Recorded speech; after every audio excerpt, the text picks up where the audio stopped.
Hi everyone, welcome. Hope everyone's doing okay tonight. Welcome. How's it going? How's you guys' day been going? Hope everything's been pretty good so far. So, yeah, welcome to the first ASMR stream. Um, I'm a little bit nervous, but I hope you guys like it. But yeah, how's your day going? Hope your day's been good. Hello, Steve. Hello, Bonnie. How's your day been? Hope your day's been good. Welcome to Spooktober. My day's been good. Um, I was mostly doing homework and stuff like that, and yeah. Before this, I drank a whole cup of green tea. It was really good. It was warm. Actually, it was boiling, but it's been good. No, it's all good, Ronnie. If you don't want to talk about it, I completely understand. I just hope you enjoy your stay tonight. Get comfy. Hopefully, I can help you de-stress. You know. Also, do you guys like my my Halloween outfit? It's just a temporary outfit right now. Um, so yeah. I will hopefully have my new PNG soon. I don't want to spoil what it is, but yeah. But this is my temporary one. I don't have any legs. But I'm a ghost. um. Yeah. Feel free to DM me anything on Discord. So yeah.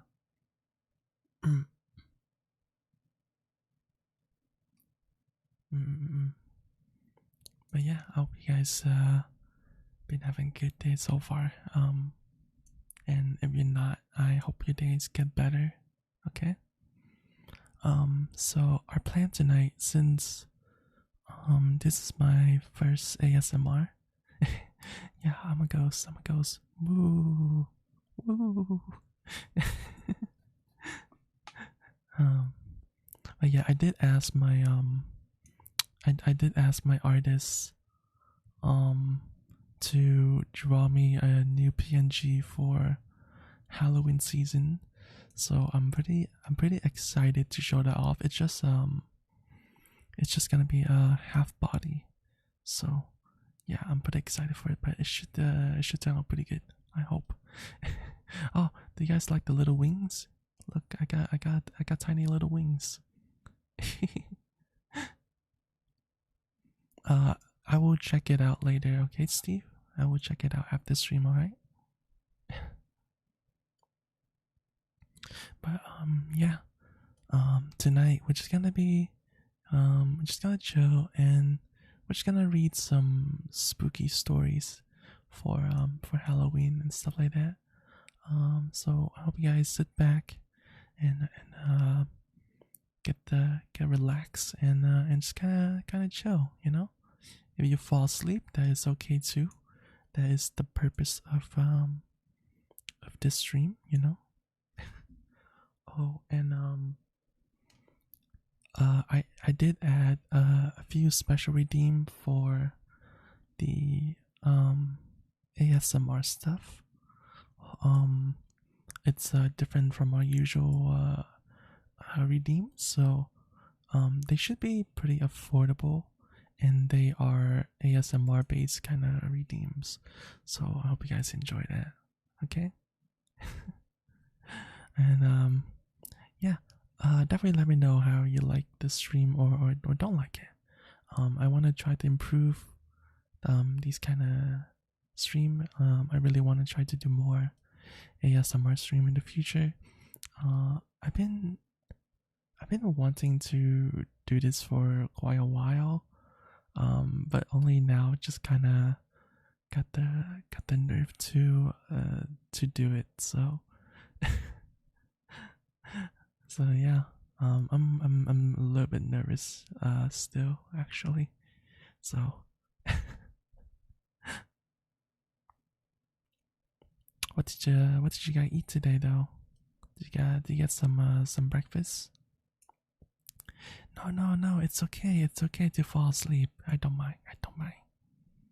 I don't mind. It's okay. That's the purpose of this stream. Okay? It's alright to fall asleep. I want you guys to be able to have a good night sleeping. If this help. Alright?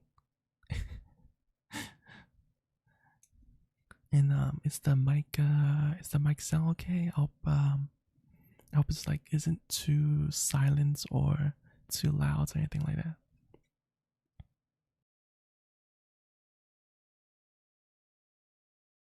And I'll try not to burp in your ears as well.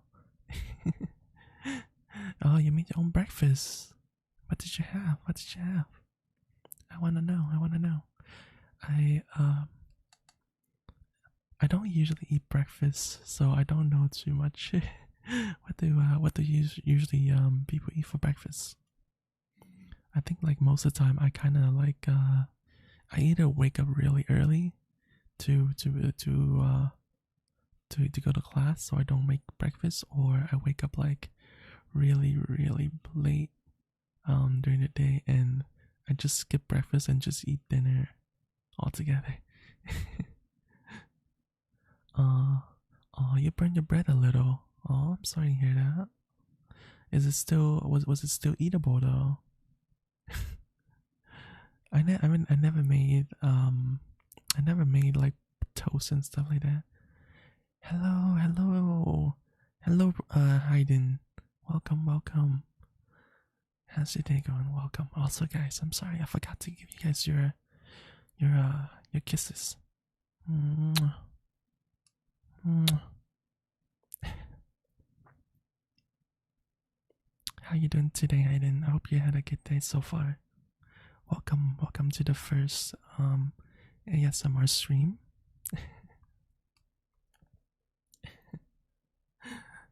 You're hungry.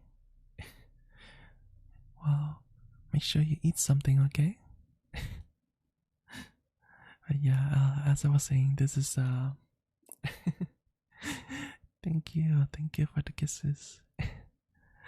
Yeah, as I was saying, this is my first ASMR stream, so I'm still very nervous. Also, do you like Ghost Yuji? Ghost Pumpkin Yuji? I found this asset on Twitter, and I really like it. Hello, Crusader. Hello. Welcome to the first ASMR stream, guys. Welcome. Hope you guys had a good day so far. Oh, you know what? I forgot to turn down the sound, so hopefully it isn't too loud or anything like that. So yeah. How are you guys doing today?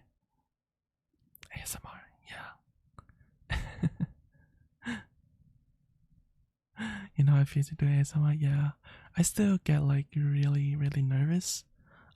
Just so you don't know, I do have an ASMR channel. And like every time I record for it, I still get like very tongue tied. Um, every time I do it, but I think slowly I'm getting used to it, and I don't know, I really enjoy it. Um, I think I like the voice acting part of it the most.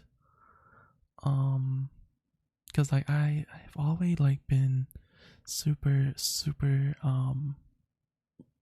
what do you say, been super interested in like voice acting and singing and stuff like that. So it's been a really fun experience doing it. So yeah. But yeah, how you doing today, Crusader? Welcome. Mwah. Hope you guys had a good day. Mm-mm-mm. And if you haven't had a good day, I hope my stream will make your day a little bit better. But we're gonna be reading some horror story.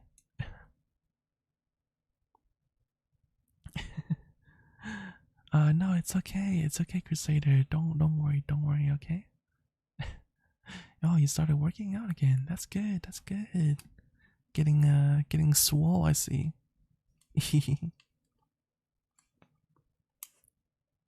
Getting a massive, huh? Massive and girthy.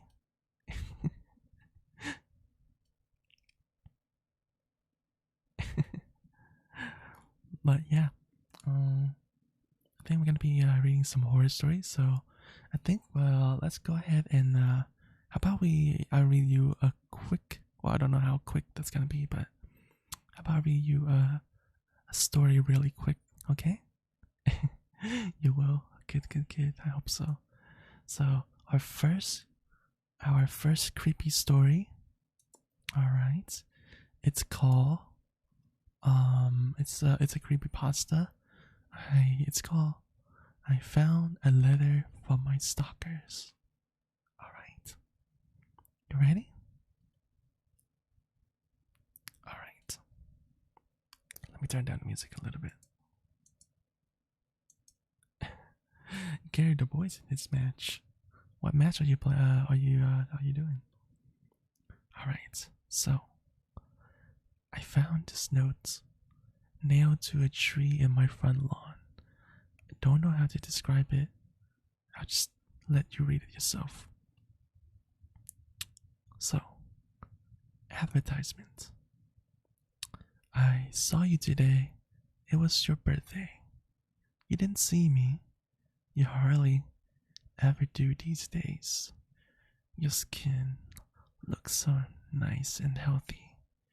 Your eyes, they were most beautiful I've ever seen them. You've grown so much. I remember how different you used to look when you were younger. I remember the day I first met you. It was 4 years ago. I was sitting at my desk, head down, listening to the teacher rattling off name for attendance. Oh, bye bye, bye bye, bye bye. I'll see you. Anyway, the teacher called out a name I didn't recognize. A stranger voice answered from behind me. Was there a new student? The teacher didn't pause for a second, just continued calling out name after name. I turned my head to where the voice had come from. I saw you, a pale thing, so thin, your eyes so red.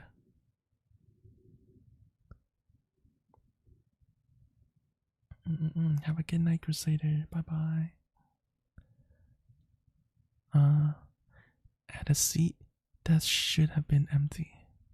I saw the fireflies flying around you, flickering, dozens of them, never straying far from you. I saw them going through you and coming out through your skins, like you were a mist to them. Can you believe I thought you were a ghost? No one else seemed to acknowledge the new stranger sitting at the back of the class. Class after class, hours after hours passed as I waited for something to happen, for someone to notice you, for you to leave, for you to let out a ghoulish scream and claw at me like in the horror story I was certain I was in. But nothing happened. My teacher came and went, my classmate laughed and slept, and you just sat there. The bell rang for recess. The other kid ran to their mundanes for the day, leaving me and you together in the empty classroom.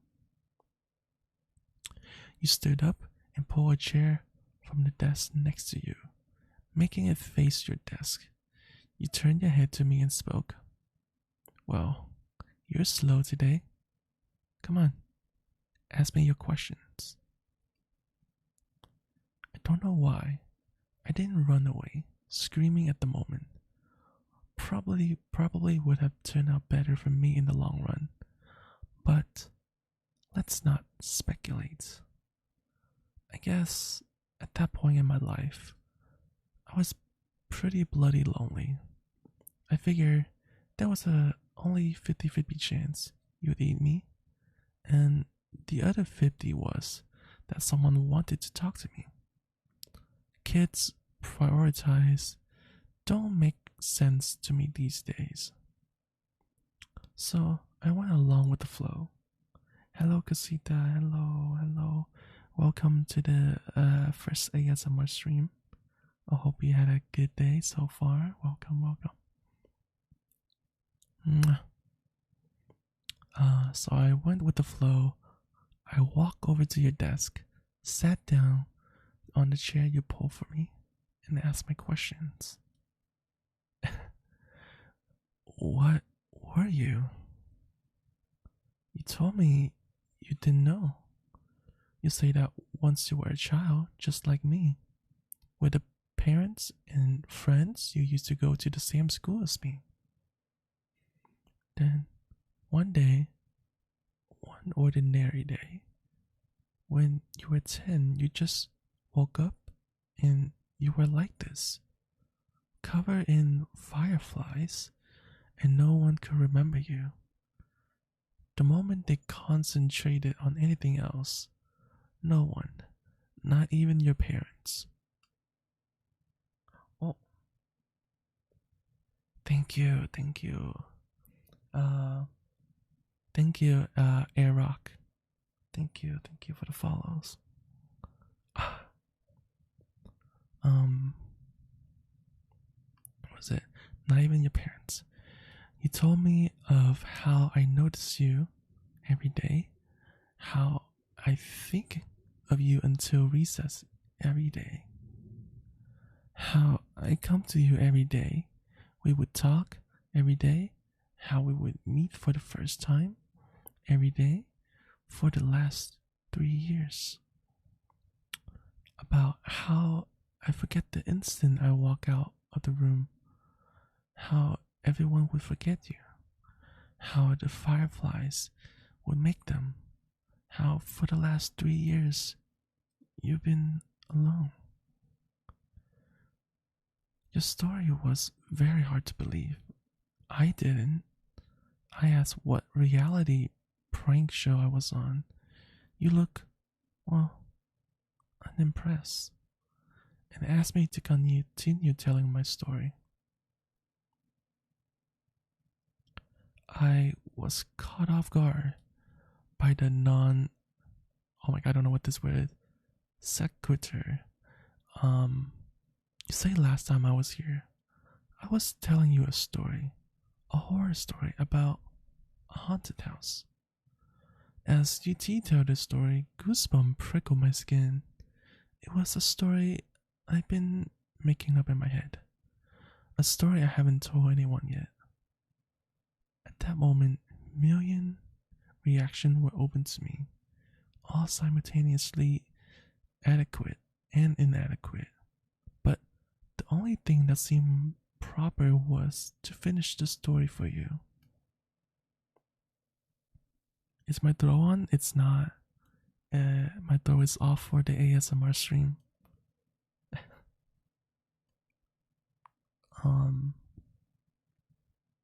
Halfway through, you interrupted me to ask if my mother has recovered from her sickness yet.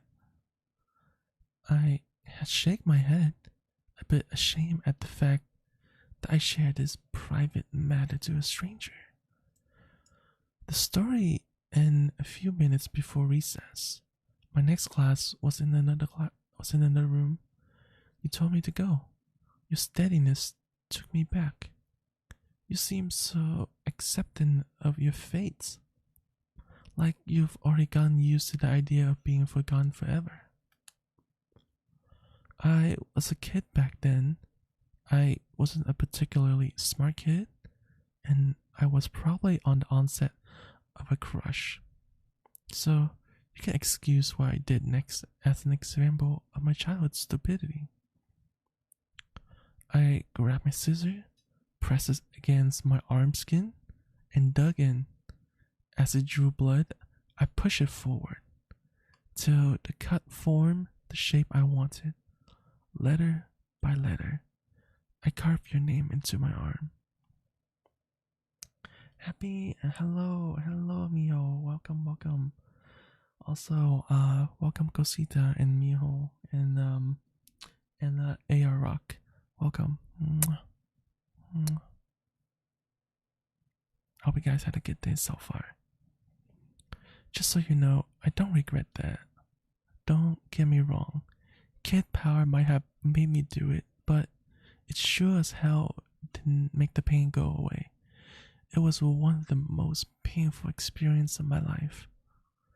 But even then, as a kid, I thought what was happening to you was unfair. I remember how your eye looked when you saw that, the confusion. How strange it was for you that anyone would want to remember. I remember that look so clearly.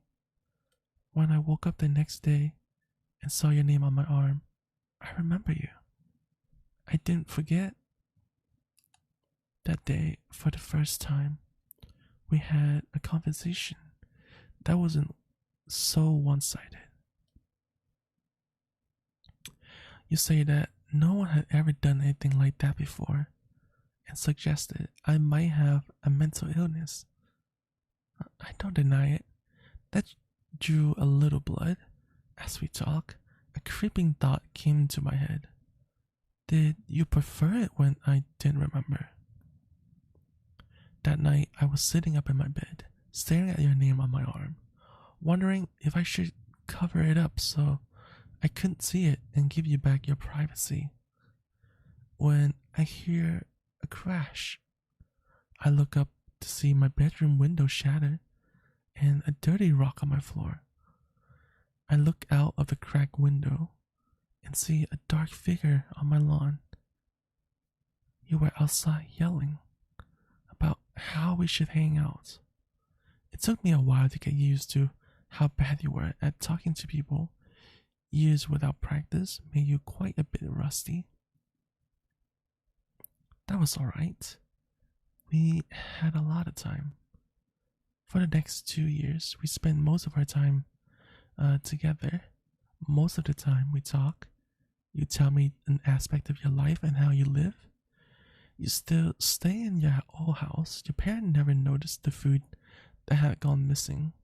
Never noticed the extra room. Or that you stolen the extra keys. One night, I confided in you that I was beginning to think that you were a part of my imagination. Fight Club style, after all. What could you do to me that I couldn't do to myself? I spent the next month or so trying to leave bite marks on my ear or neck to prove a point. I still have a few scars on my ears, so I guess you did. Looking back, I could see the warning sign even then. Your skin seemed to get worse and worse, paler and paler, and you rubbed your eyes raw. It was in winter. We had our wake-up call. The morning began like any other. I woke up, brushed my teeth, and started searching for clothes to wear. It was a winter morning and my room was dark. I didn't see your name on my arm. The cold scent shivered through my body and pulled out a long sleeves jacket. A small bell rang in my head. Don't you usually roll your sleeve up? Yeah. And why did I? That was annoying. I finished tidying up and headed to school. On the school bus, I felt oddly content. Like something I've been worrying about had just disappeared. I walked up the school stair, down the hall, through my classroom door, and sat down at my desk. The same feeling of a burden forgotten hounded my mind. What was I forgetting? When recess came, I just sat at my desk. While my classmate ran out, it felt like a ritual, but I didn't know what for. I was contemplating just walking out to join them when I heard it. It was something small in the wind, like a whisper, but it came over and over, incessant. It sounded like my name. I knew this was strange, that this was worth my attention, but I felt oddly calm. Everything would be alright. Everything would be fine. Just ignore it. I'm not ignoring you. I sat there at my desk, my mind a war zone between two conflicting, contradictory voices. When I felt a force tugging on my sleeve, the moment I noticed this, my jacket sleeve tore open. I saw your name on my arm and then your hand that had ripped my jacket open. Oh my. You've been yelling at me for over 20 minutes. I think that was the moment I realized how on edge our friendship really was. One accident away from complete erasure. We spent most of the next year in the town library together, trying to find out what the fireflies were. It wasn't really a problem for me, because my mother treatments, my family couldn't afford to go on any trip, and our house didn't have heating anymore, so I was happy to spend my time with you. Trying to find information was a puzzle in itself. After all, how would I read about people I couldn't remember? And how will you find out who was special when no one can even remember enough about them to record them? Wow, that's a long story. We found our old family trees and record. Individually, we write them down. The name of everyone in the book on two lists.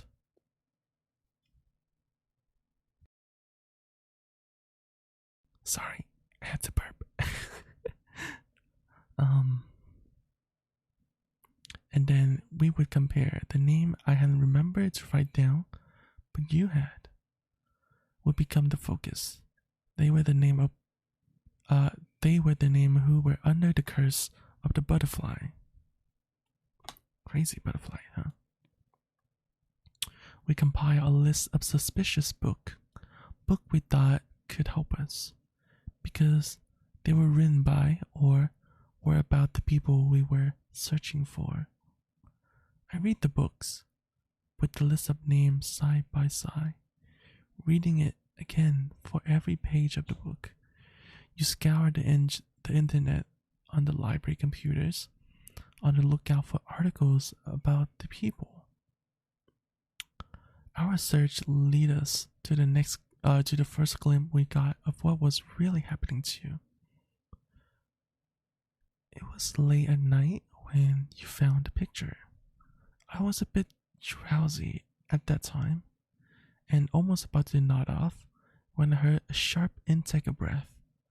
I turned to see you standing up, pointing at the screen. I didn't see anything noteworthy. On the screen was a picture of a clearing somewhere in the woods. You held up your piece of paper where you mark out two names. Susie Apple. Oh my god. Appleby, really? Susie Appleby Reagan, 13, Terry Appleby Reagan, 12. Sibling. For a moment, I saw the paper on the screen side by side, side by side. And then I saw them. Two figures emerging from the woods towards the camera. They were almost humanoid, with the exception of their limbs, which stretched nightmarish proportion.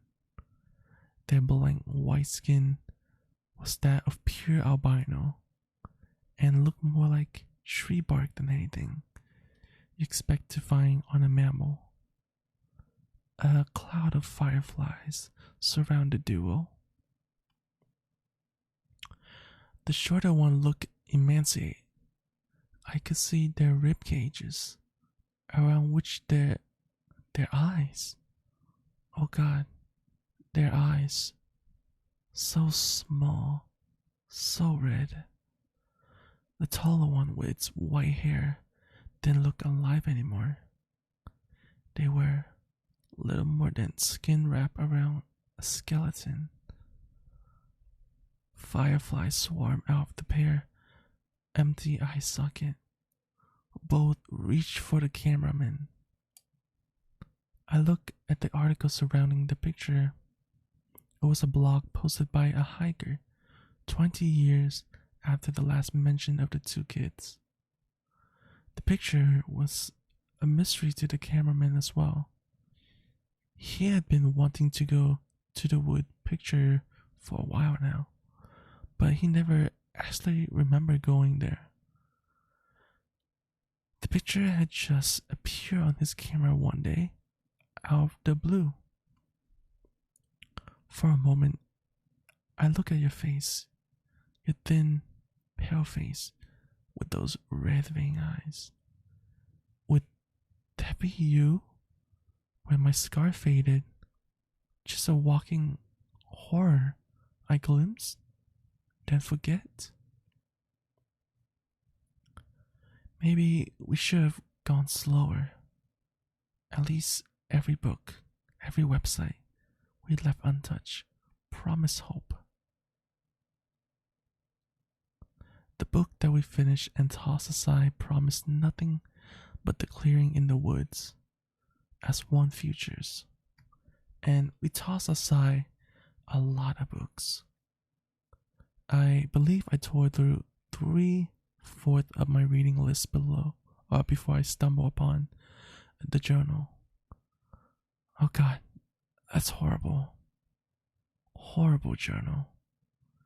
The journal used to belong to a mental patient named Joey, who claimed to be a serial killer.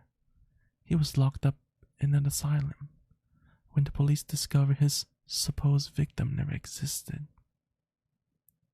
He was diagnosed with a need for attention and shoved away.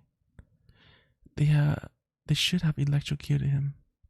They should have fried him until his flesh melted and his hair burned. In the journal, he talked about how he carried out his killings. He knew things, bizarre and disturbing things no one else knew. He knew of strange creatures that live in the woods. Of them, his favorite were the fireflies. Creepy story. I'm not going to tell you how he summoned these things. I trust you. I trust you more than anyone. But a thing like this belongs to the ground more than it will ever to the human mind. In the end, it's sufficient to know that these things were not fireflies. Joey would start his ritual by taking a kid, anyone he pleased. He would take them at any time, in the dead of night, from their own homes, or in broad daylight, from their front yard. It didn't matter if he was seen. He'd take them to his house and drag them inside. Usually an Amber Alert came up at that point. He didn't care, like I said. It wouldn't matter soon. He dragged them to a special room in his house where here the fireflies would come and latch onto them. Now, nobody was searching for the kids. Not the police, not the parents, nobody. From then on, he could do whatever he wanted to the kid. He got bored of them after a day or two, after the child had broken. At that point, he disposed of them. Hacksaw, kitchen knife, anything would work. He detailed a large pit of bodies he kept in the wood, swarming with bugs. One day, I guess he got bored of that too, so he went right to the police station and turned himself in. Not on the account of guilt. No. He just wanted someone to know about the stuff he was doing. Sick bastard. Oh, don't get the wrong idea. He never stopped killing kids. The asylum door didn't stop him from doing what he liked. It just made him improvise. He made a new way. He modifies the flies so they could survive without a host, just in a dormant state. When a child he specified the age would approach the swarm, it would latch on and begin its effect. Over the year, the child would warp horribly into the thing we saw in the wood. What the fuck? I did not expect the story to go this way. I wish I could hate him in peace. I wish I could say the world owed him nothing. But that wouldn't be true. He detailed a way out on the final page. There was an exact explanation on how to get rid of the fireflies. You must have seen something in my face because at that moment you asked if I had found anything. I said no and closed the book. A few minutes later, you shut down the computer, you pick up the last book and went through it yourself. When you reached the end cover, you toss it aside. I asked what we should do now. You said it was alright. I could go home. We'd talk about it in the morning. I stood up and walked past the shelf of books. I headed for the library entrance, but stopped right outside the door and waited. I waited until I heard the sniffling sound. I sneaked back to our table, where you were quietly sobbing. You had your head in your hands. I sat back down as you raised your eyes at me. You say you wish you'd never met me. How happy you were when you had nothing to lose. How I ruined your life. You never really gotten better at talking to people. That was the worst love confession I've ever heard. I remember how we kissed that night. I remember your hand gripping my hair. I remember that kiss. I wish it could have been just a kiss. I'm sorry I ruined that moment. When my arm were around you, I was close enough to steal a fireflies without you noticing. I remember holding the fireflies in my hand. I remember how it struggles until it didn't. Until it was a part of me. You got an ads. Oh no. The fireflies shifted. They came over to me and left you. I remember the familiar look in your eyes, the confusion. I never want to see that confusion in your eyes again. You deserve to be loved, and you deserve to know that.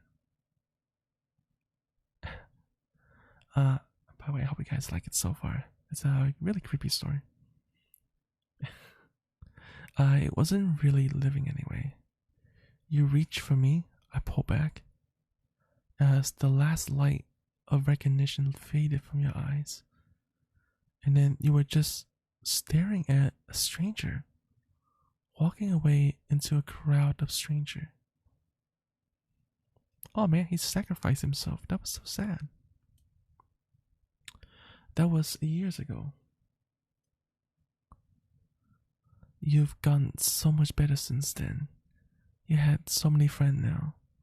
So many people at your birthday party. You look so much healthier.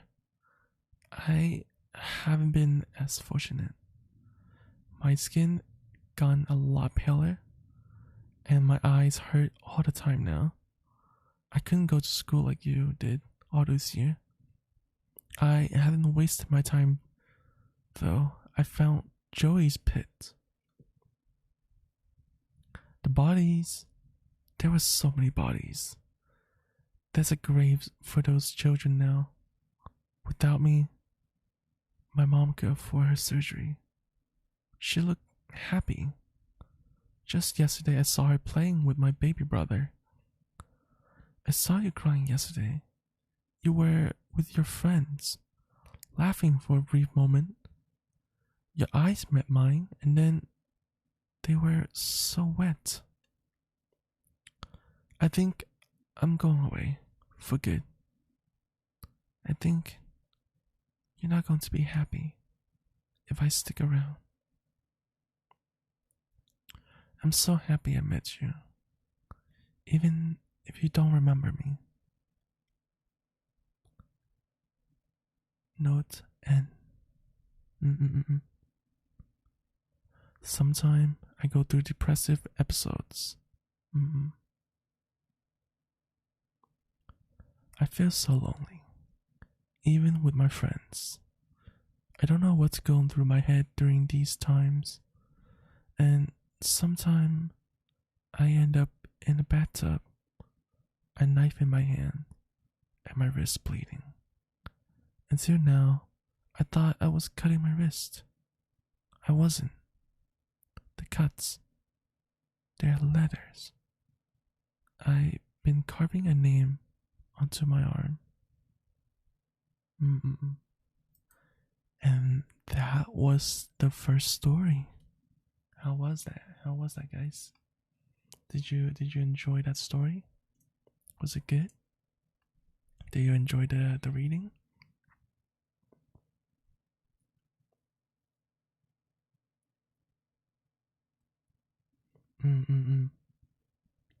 Yeah, it was actually really sad because this dude sacrificed himself for the one thing he loved, so she could have a happy life.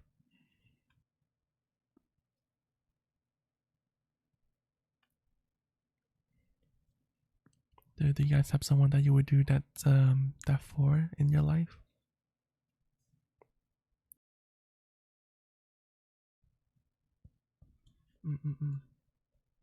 Redeem praise, Miho.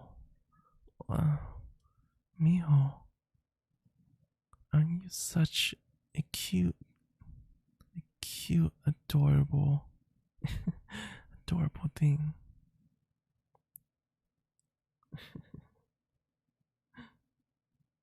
You've been so good.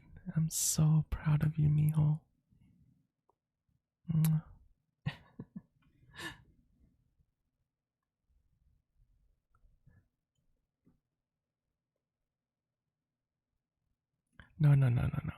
It's a praise for you guys, okay?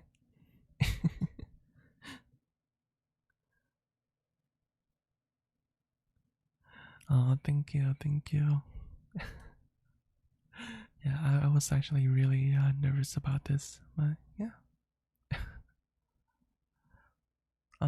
As I was saying earlier, I don't know if you were here for it, but I had commissioned for a Halloween PNG of Yuji, so hopefully I should get it soon. So I'm pretty excited for that. Yeah. I don't wanna spoil what it is yet. So it's gonna be a surprise when we get it. Mm. Me too, me too. I hope I can get it within a week or so. If my artists work fast. So yeah. It's only gonna be a half body though. So yeah, me too, me too. Oh, so these past few days, I've been super obsessed with that song um from Cyberpunk. I've been super obsessed with it. I think it's called I really want to stay at your house. And I've been like practicing. I've been trying to memorize the lyrics and trying to practice singing for it. So yeah, I've been super obsessed with it. It's so good. And I've been kind of sad though, not like sad, but um every time I try to sing it, I can't help but like cry because of the ending of the anime. And I don't know, it's so sad. You just started watching Cyberpunk. Oh, it's so good. Such a good show. I highly recommend it. Mm. I don't want to spoil anything, so yeah.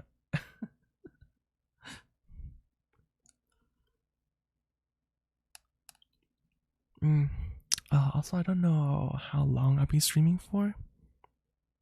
Since I got school pretty early tomorrow, so I'll probably end it within like maybe 2 or 3 hours of this. So yeah. You want me to sing? You want me to sing? I can't really. I will. I'll get plenty of rest. But yeah, tomorrow should be my first day back at school since school shut down for last week and stuff like that. So I should be back to school next week. Not next week, tomorrow. So yeah. Um, I got an exam next week as well, so I gotta start studying for it. Excited? It's alright. It's alright. It's you know, it's alright. Am I gonna sing? I I don't know. I don't know. I don't know how I'm gonna sing while doing ASMR. It's gonna be kind of tough, you know. Mm-mm-mm. Yeah, it's gonna be kind of tough to sing while trying to do ASMR.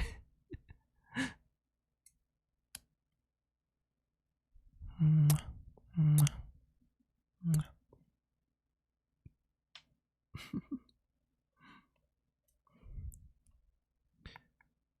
Da, da, da. So what time is it for you guys right now? Is it nighttime or morning time? What your plan? What are your plans for today?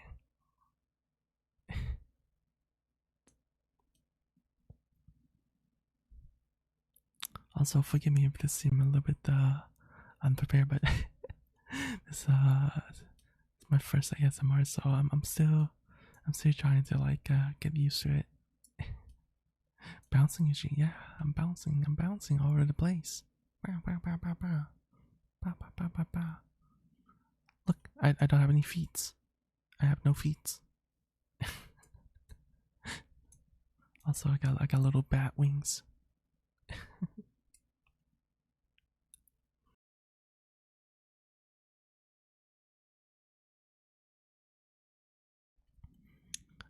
You will have a big meeting and lunch with your boss and customer later on. Well, I hope your meeting will go very well. I know you do great. You got this. You got this. You took my feet. You took my feet. How could you? How could you took my feet? How could you?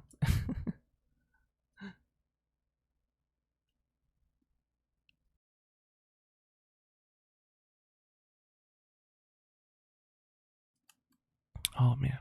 I really need some. I really need some caffeines. You know. No, it's okay. I can fly. I don't need my feet anymore. I don't need my feet anymore. I can just fly. Oh, so recently on the ASMR channel, I released the vampire ASMR.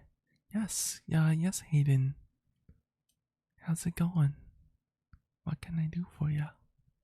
But yeah, I released the ASMR vampire boy thing, and I hope that turned out well. That was my first time doing like a vampire kind of thing, so yeah. Yeah, I never really tried to like write a script for vampire things, so that was pretty interesting. Um, oh, you know what? Maybe we could do maybe like a boyfriend experience ASMR. Let me see if I can find it. Let me see if I can find it on Twitter or something. Let me see. Let me see. Oh. Da, da, da, da. Let me see if I can find it.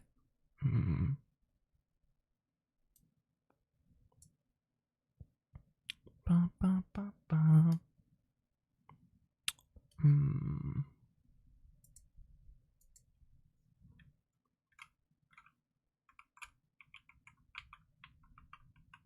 Oh, I can't spell.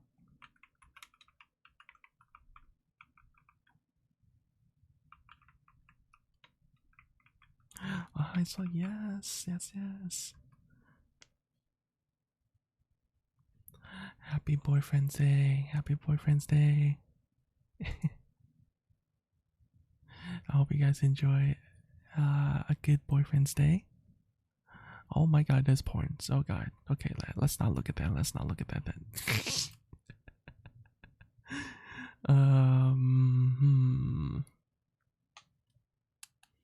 I can never be safe scrolling through Twitter. Oh lord.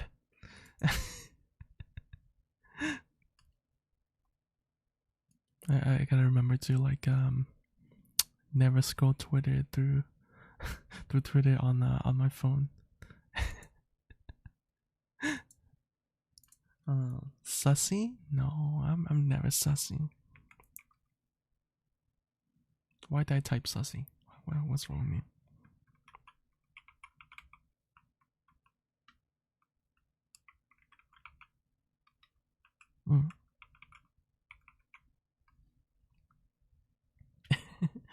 Yeah, happy boyfriend day.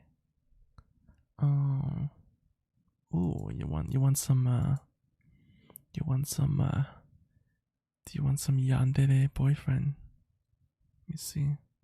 I hope this is not too spicy.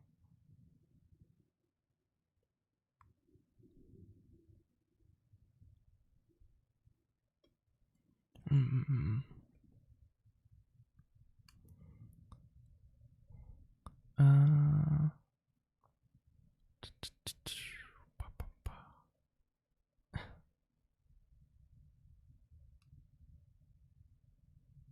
Halloween is a national holiday. I know quite a few country actually celebrate it, so I think it's pretty normal. Mm.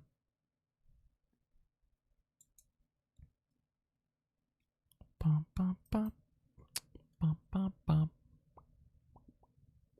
Mm.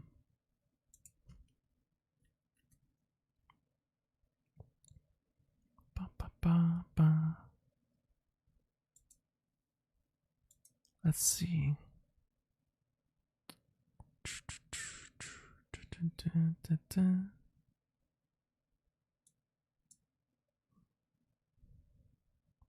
Hmm.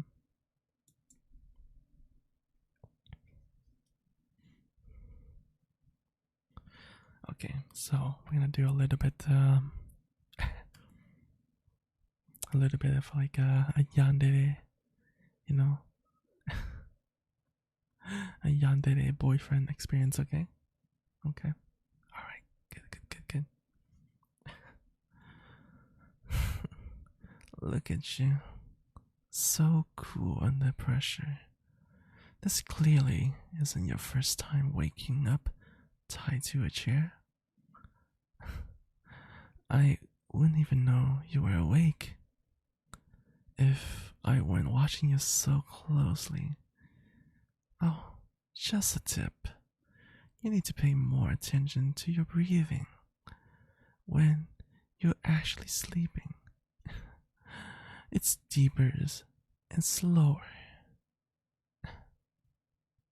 And sometimes you do these adorable little half snores. A couple other things gave you away, too. But I think I'll keep those to myself. I don't want you getting too good at tricking me. No, you wouldn't recognize me. I'm not working for any of your rivals. And I don't really care about who owns what territory or who's selling what to whom. I'm more interested in you. Oh, I know exactly who you are, and I know what you're capable of. I even watched a few times. You're so careless, darling. You really shouldn't be committing felonies out in the open. Hey yo, need some I don't think you should be listening to this. Your hair's in your eyes? Here, let me tuck it back for you.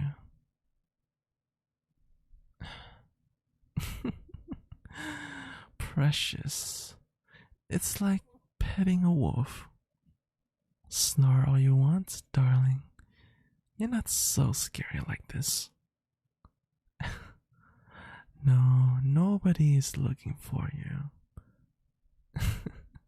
Your trusted lieutenant will happily take your place. Your loyal soldier aren't so loyal. Everyone will be thank their lucky stars that you aren't there to hurt them anymore. They'll think, maybe that monster finally got what's coming to them. A bullet in the back of the head and a shallow grave. Oh no, I wouldn't do that. I like you too much, and you're far too beautiful to bury. I'm going to keep you right here with me. Don't be so ungrateful. This is more than you deserve, you know.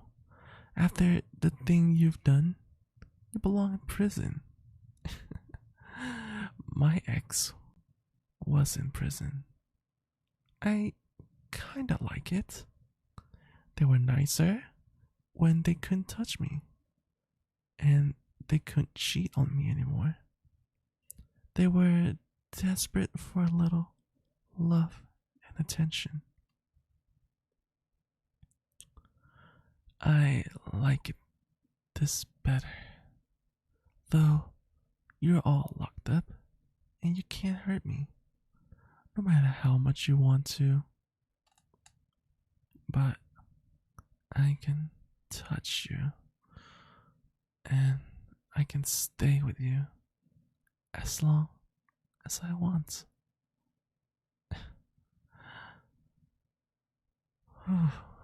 You must think I'm stupid. I know exactly what you would do to me if I let you go. And it definitely doesn't involve me ruling beside you. How cliche. Besides, I don't want to own the city. I want to own you.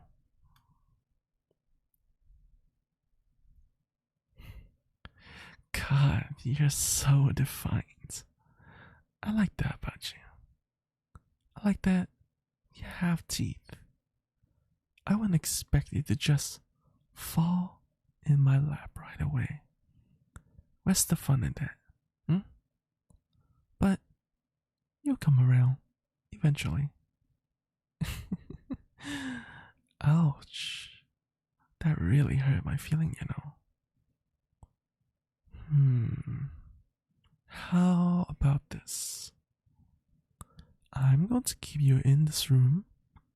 There are no windows, and there's no clock.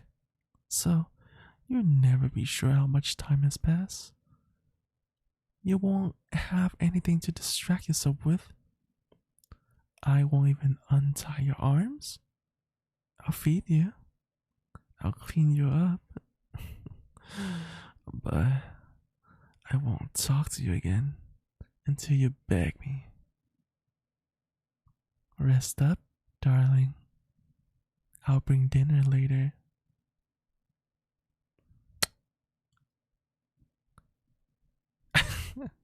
Alright, guys.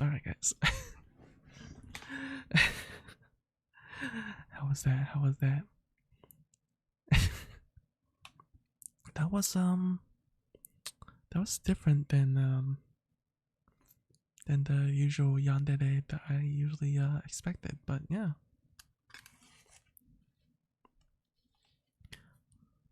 But hello, Heising Nisama. I hope your day's been well. Welcome.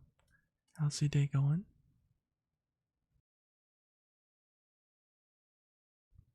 Oh my gosh, I'm like burping a lot. I don't know why. Sorry, guys. Oh my goodness, why there's so many yandere scripts? My goodness. But yeah, happy Spooktober. Are you guys excited? Are you guys excited for the October season? Are you excited for Halloween? I'm pretty excited. I can't wait.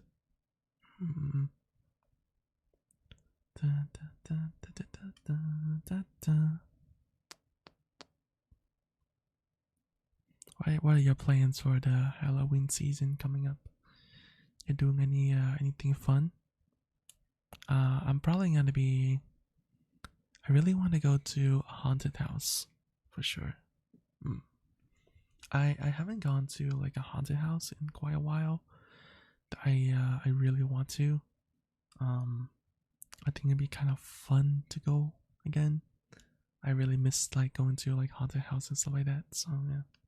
I mean I also really want to go to like an actual haunted house.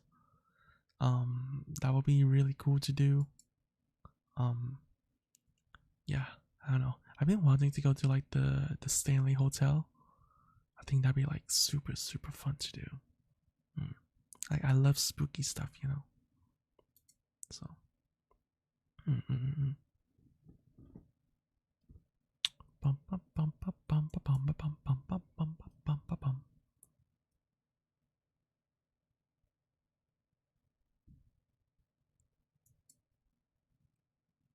You're too scared to go to a haunted house. Oh.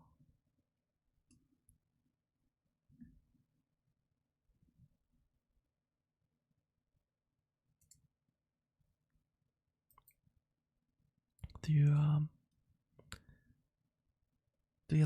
you not like horror stuff? I really like horror stuff, you know. It's kinda cool. Ba, ba, ba, da, da, da, da, da.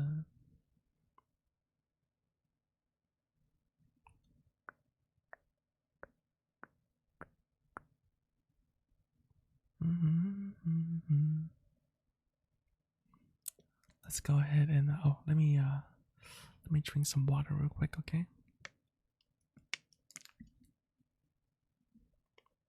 You get to hear me gulp.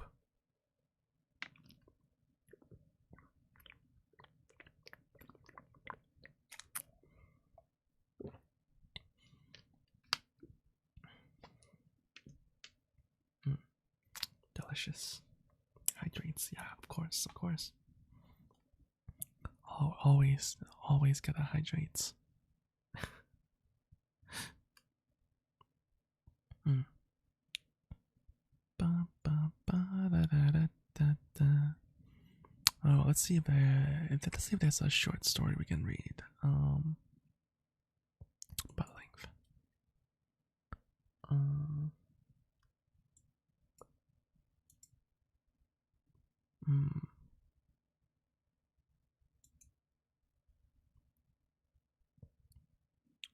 mm,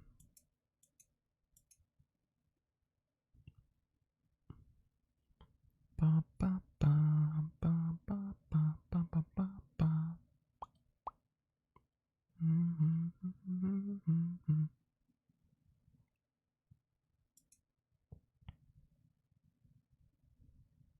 Wow, this one kind of long too. Oh my gosh.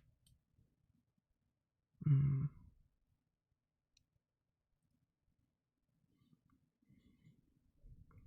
Ba, ba, ba, ba, da, da, da, da, da, da, da, da, da, da, da, da. Hmm.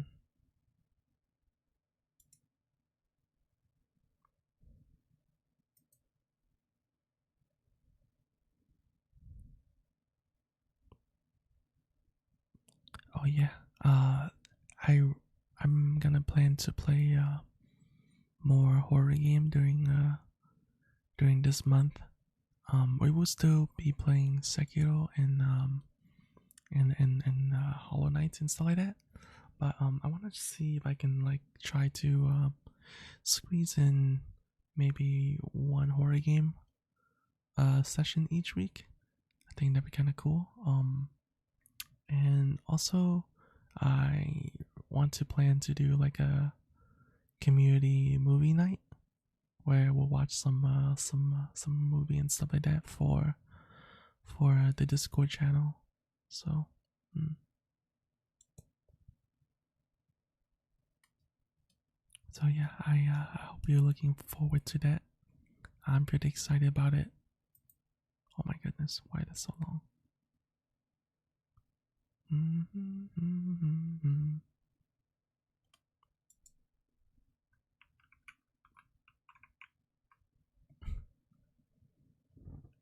But yeah, Nisama, have you been a good dragon lately? Mm-hmm, mm-hmm.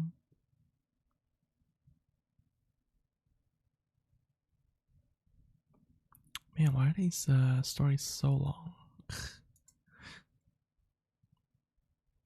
My gosh, my gosh.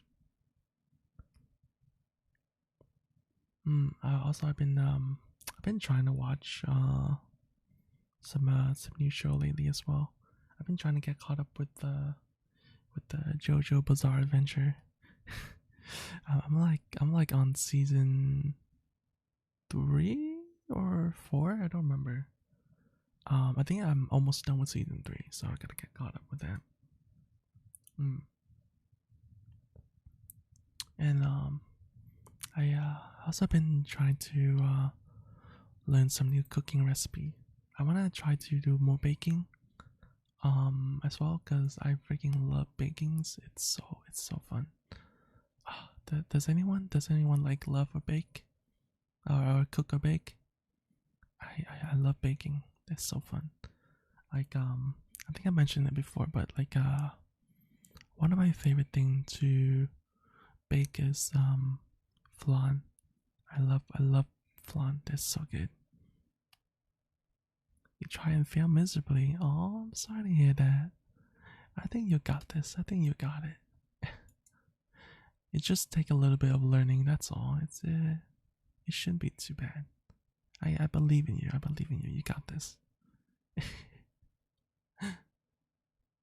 Yeah, it just take a little bit of like trial and error. Mm, you got this. I believe in you. And oh, I also been really wanting to hop on VR chat and just kind of like play more VR chat. I don't know. It seemed kind of fun. Plus I really want to make friends with more people. You know. Mm. Oh my god. Oh my god, Miho, that scared me a little bit. Thank you so much for the $10. Thank you so much. But please don't feel obligated to donate. Okay, I want you to be financially stable before you donate to anyone. But thank you. Mwah, mwah. Thank you so much.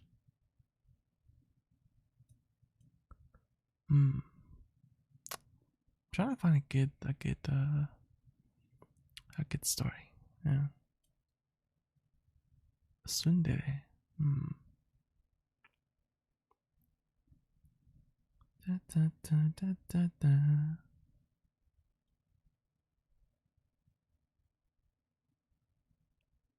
And hopefully I'll get some I think slowly though. As next year's starting to come, hopefully I'll get more and more of my debut stuff together. And it's like that. Oh, also we're getting pretty close to 700 on the Bird app, the Twitter. Um, so hopefully by the time we reach 700, I'll have um my artwork for that ready. I'm pretty excited. Yeah. Let's go. Let's go. um. Also, if you guys 777, if only, if only. By the way, if you guys ever have like any requests for any ASMR you feel like listening to, definitely feel free to recommend it. Because I want it to be something for you guys, you know. Mm.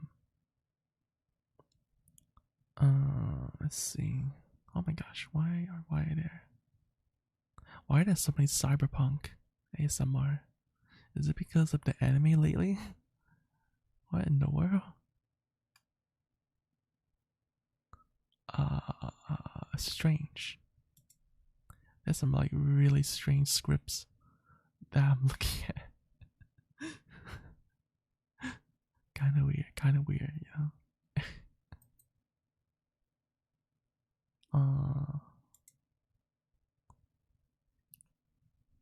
Oh, there's a backroom story. Huh? Hey yo, Cosita, why do you do this? Why do you do this, huh?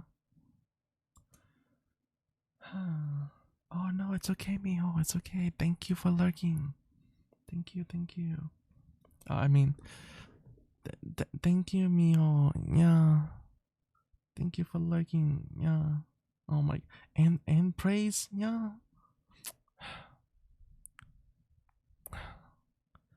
Cosita, you're being such a good boy. Yeah. Thank you so much for the channel redeem. Yeah. Wow. You're such a good boy. Yeah. You're the goodest of bunny boy. Yeah. Did you like that? Did you like that praise? Yeah. Thank you for the hug. Yeah. No, you can't. You can't take it back. You can't take it back. Yeah.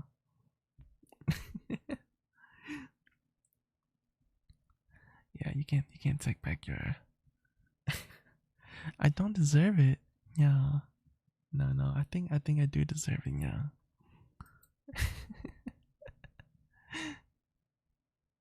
No, it's mine. It's mine now. It's mine now. You can't take it back. Yeah.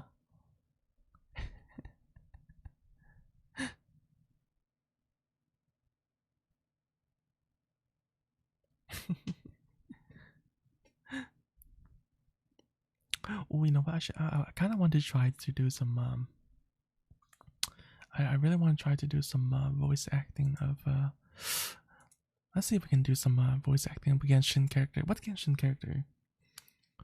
What Genshin character do you want me to try to voice act? I wanna try it. I wanna try it. I can try Venti. I don't know. I don't know if I can do Venti.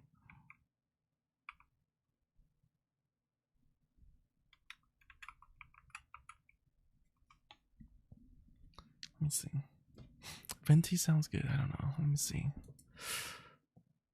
Let me see the English version.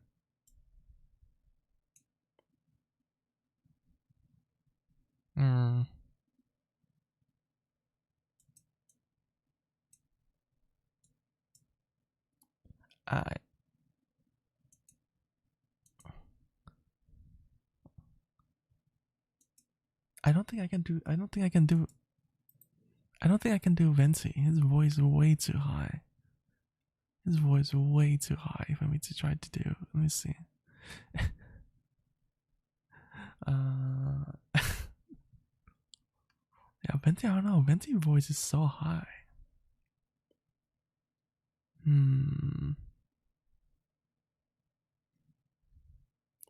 Oh wait, hold on. What was this? Venti making lewd noise.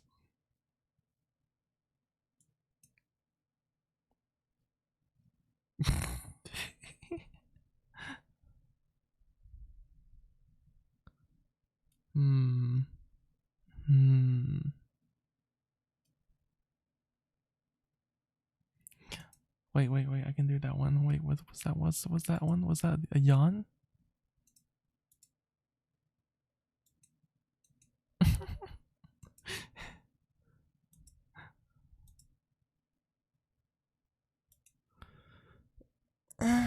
No, that's terrible. That's terrible.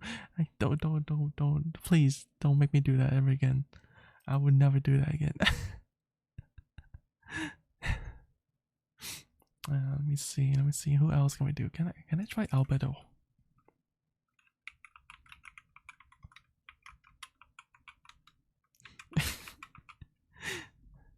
Plus, trying to do it in like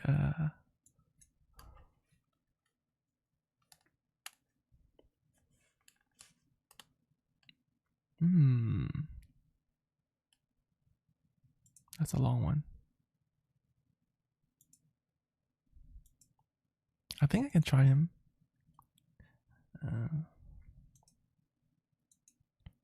Is there a short one?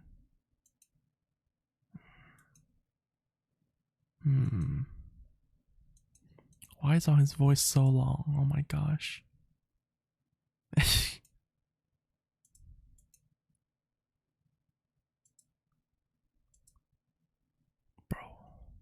Bro, why is this dialogue just keep getting longer and longer? What is this?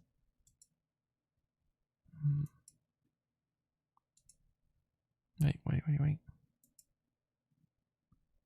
Well, you can't send it. What do you want me to look up? You never forget the moan clip. No.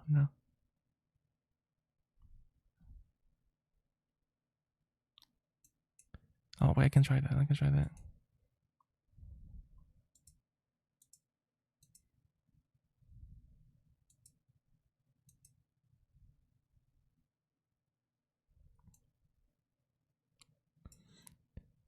Good morning.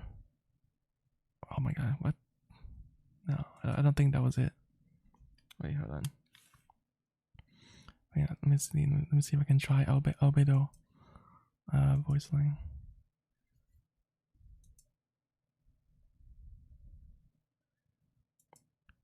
Good morning. Preparing a search for ancient relics today. No. Oh.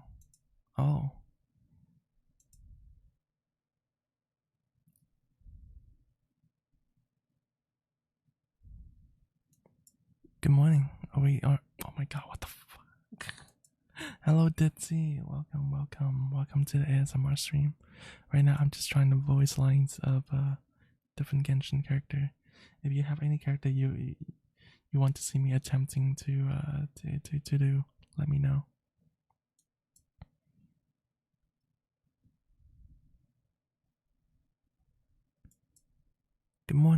we're going to search for ancient relics today.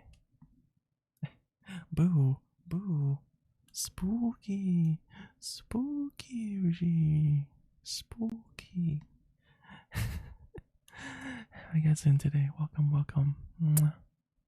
Mwah. Mwah. Mwah.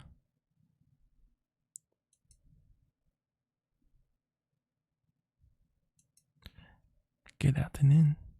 I heard your footstep outside the toilet. How you guys doing today? Do you guys have a good day so far? Welcome, welcome.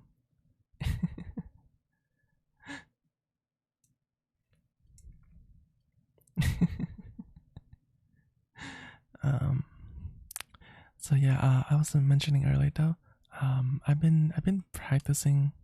I've been trying to learn the song from Cyberpunk.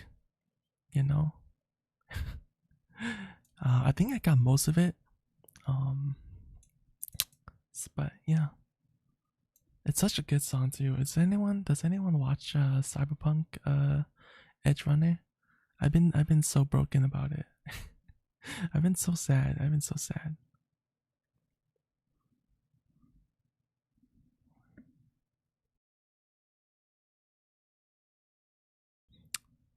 That's cool.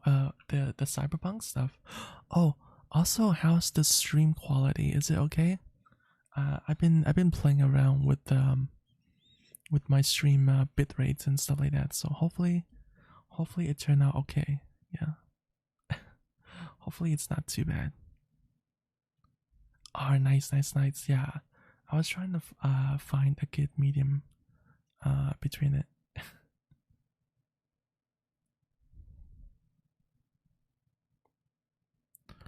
バカじゃないの。でも大好きだよ。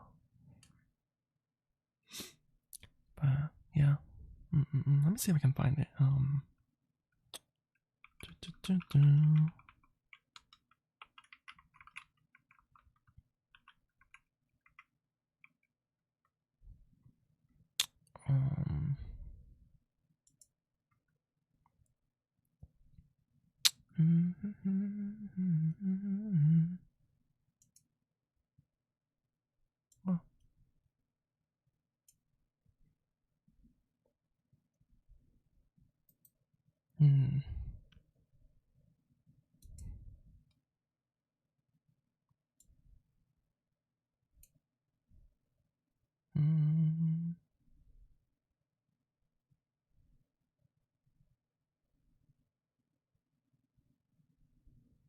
Why are there no lyrics? What is this?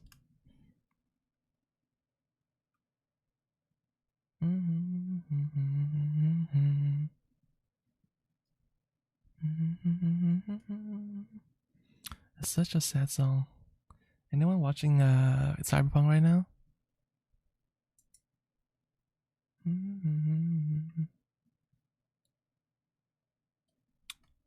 Yeah. But yeah, I've been wanting to try to practice this song. Let me see if I can find the lyrics.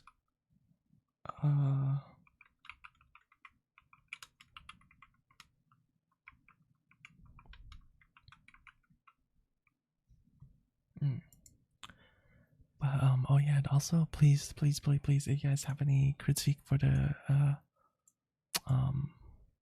for the ASMR, let me know. I want to get better at it in the future. It's my first run. I just kind of want to like test out the water a little bit on how it's gonna be. So yeah, feel free to like suggest anything. Let me see if I can turn the music off.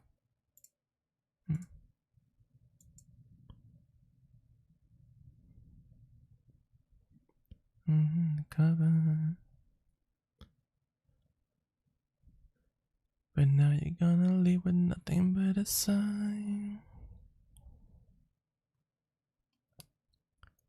Another evening I'll be sitting and reading between your lines.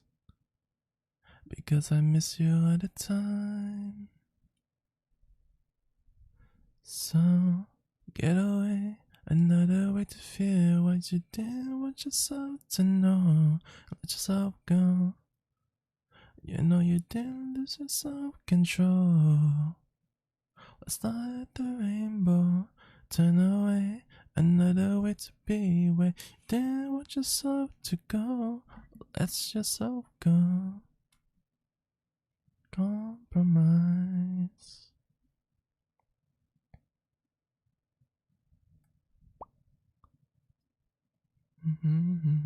Do you want go?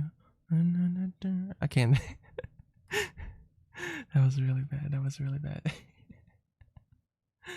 But yeah. But yeah, auntie, how's your day going? Hope your day's been good. My day's been pretty well. I just kind of spent most of my day doing homework and stuff like that. I've been trying to get my group project to do their parts of the project, but none of them are responding, so it's a little bit frustrating. But hopefully I'll get it. I'll get it done soon. So.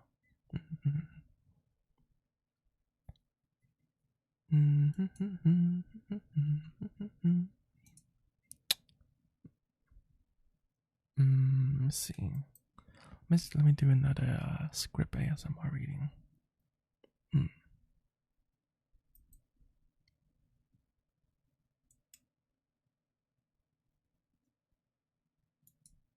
Why is all my things so slow right now?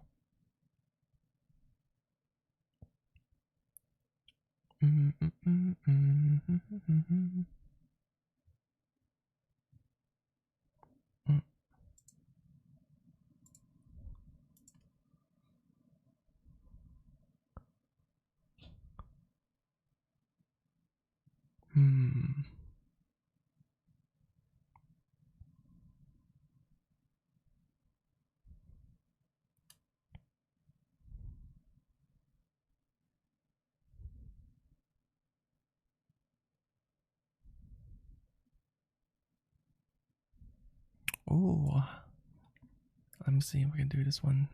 It's a dragon roleplay. Oh, never mind. It's not working. Well, kind of sad. Oh, actually, this one's a really good story. Eyeless Jack. Yeah.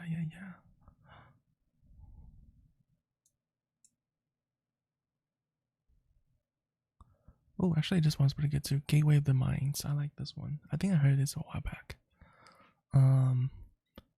So, in 1983, a team of deeply pious scientists conduct a radical experiment in an undisclosed facility. The scientists had theorized that a human without access to any senses or way to perceive stimuli would be able to perceive the presence of God. They believed that the five senses clouded our awareness of eternity.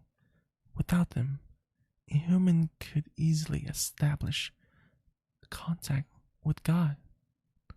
By thoughts, an elderly man who claimed to have nothing left to live for was the only test subject to volunteer. To purge him of all his senses, the scientists performed complex operation in which every sensory nerve connection to the brain was surgically severed. That sounds terrifying. Although the subjects retained a full muscular function, he could not see, hear, taste, smell, or feel, with no possible way to communicate with or even sense the outside world. He was alone with his thought. Scientists monitor him as he spoke aloud about his state of mind in jumbled slur sentence that he couldn't even hear. After 4 days, the man claimed to be hearing hushes, unintelligible voices in his head, assuming it was an onset of psychosis. Scientists paid little attention to the man's concerns. 2 days later, the man cried that he couldn't hear his dead wife speaking with him. And even more, he could communicate back. The scientists were intrigued, but were not convinced until the experiment subjects started naming dead relatives of the scientists. He repeated personal information to the scientists that only their dead spouse and parents would have known. At this point, a sizable portion of the scientists left the study. After a week of conversing with the dead, or with the deceased through his thoughts, the subject became distressed, saying the voice were overwhelming. In every waking moment or waking moment, his consciousness was bombarded by 100 voices that refused to leave him alone.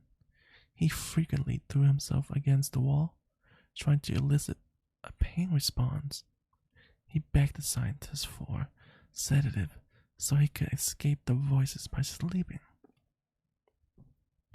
This tactic worked for 3 days until he started having severe night terrors. The subject repeatedly said that he could see and hear the deceased in his dreams. Only a day later, the subject began to scream and claw at his non-functional eyes, hoping to sense something in the physical world. The hysterical subject now said the voices of the dead were deafening and hostile, speaking of hell and the end of the world. At one point, he yelled, "No heaven, no forgiveness," for 5 hours straight. He continually begged to be killed, but the scientists were convinced that he was so close to establishing contact with God. After another day, the subject could no longer form coherent sentences. Seemingly mad, he started to bite off a chunk of flesh from his arm. The scientist rushes to the test chamber and restrained him to a table so he could not kill himself.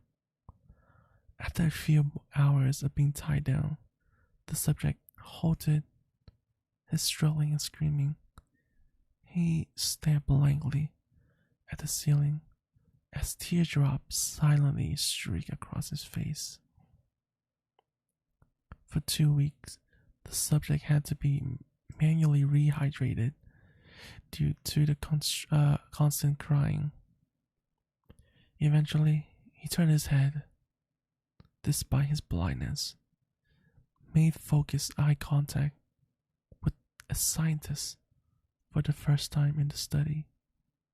He whispered, "I have spoken with God, and He has abandoned us," and his vital signs stopped. There was no apparent cause of death. Delicious. That was one delicious pasta. I like that one a lot, actually. That was a good one. I like it. Let me see if there's another one that we can read.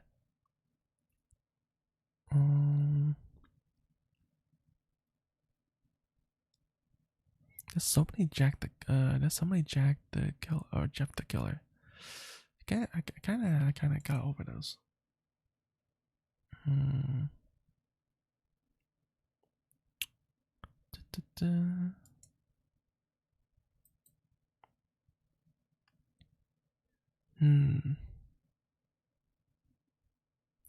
Ooh, that's the Rugrats.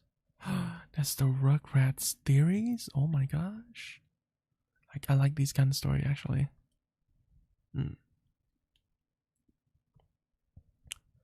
So,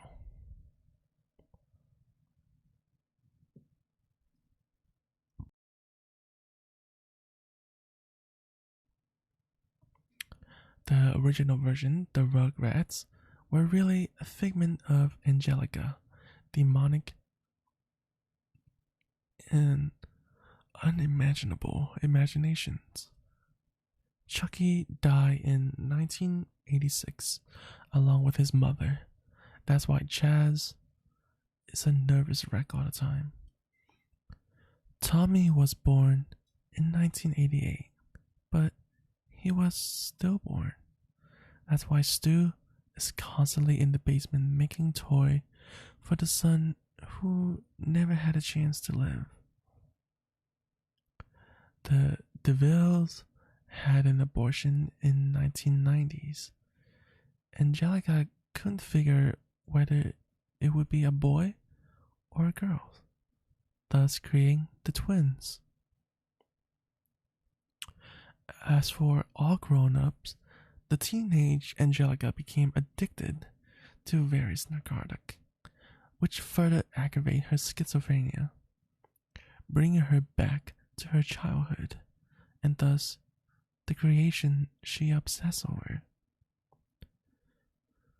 Because of time lapse between the present and the last time she interacted with her creation, she made them older. Angelica was constantly taking hits of acid, so she would never have to live without her creation, who were her only company in a judgmental world. Angelica's mom actually died of heroin overdose in 1982, just after Angelica was born. And Drew, in his depression, married a gold digging whore that Angelica idolized because she fooled him, or she fooled herself into thinking it was her real mom, but always had concept of her mom Cynthia and took a Barbie doll and made it after her mom image. Wearing an unwashed orange dress and having jacked up hair, which is why she was so attached to it. Later in life, she followed in her mom's footsteps with drugs and everything, dying of an overdose at the age of 13 when All Grown Up was canceled. The only Rugrats not to be fictional, however, was unborn Tommy brother, Dill. However, Angelica didn't know the difference between Dill and her creation. Although Dill didn't follow her commands, after endless crying and refusal to disappear like the other did, when Angelica was angry with them, she hit him. Due to this, he sustained brain hemorrhage, which resulted in a deformation as he grew up. His damage only became more evident by the time he was 9 and all grown up. He lived as an outcast, being ridiculed for his weirdness. The immense guilt over this is what led Angelica to her drug use, and is what led Angelica to uncreate the Rugrats, briefly until her experience with hallucinogenics. On a trip to Paris to find love, Chaz married a woman named Kira. He was actually going to marry a different woman named Coco, but she just wanted him for his money, who had a daughter named Kimmy that was torn from her because she was a cocaine addict. What the heck? Angelica imagined her from Kira's stories. He lost his mind after the death of his wife and was in denial that she was ever a prostitute. Upon returning to America, Chaz and Kira married and she got her green card. It was actually a really happy and romantic story. Kira continued continually struggled with addiction, but was relatively happy with her life and Chaz. Susie was Ashley and Angelica's only friend, who entertained the thoughts of Angelica creations for her sake. Angelica spent the last day of her life in the back of the school cafeteria, imagining her friends around her and playing with the lives of her creation. That was a good story. I like that. I like that a lot. Yeah, I remember this a while back, huh? Have you guys ever seen like the I guess like the good night, Hayden. Thank you for coming by. Mwah. I hope you have a good night, okay?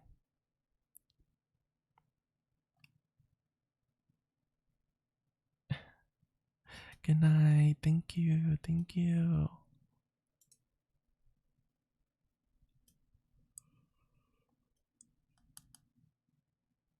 Yeah, that was a good. I like that. I like creepy twists on shows or something like that we know. I don't know, something about it just like really cool. I like that kind of stuff.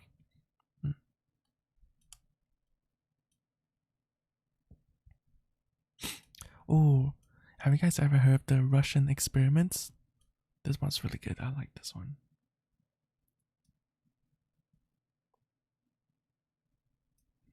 Yeah, I haven't seen the Rugrat's so good though. I like it. let me hydrate real quick, okay?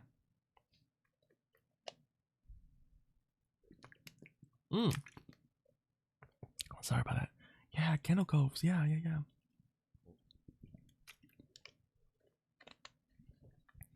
Candle Cove wasn't like an actual like shows, right? I don't think it was. But we do have Candle Cove somewhere here. Let me see. Oh yeah. Let me see.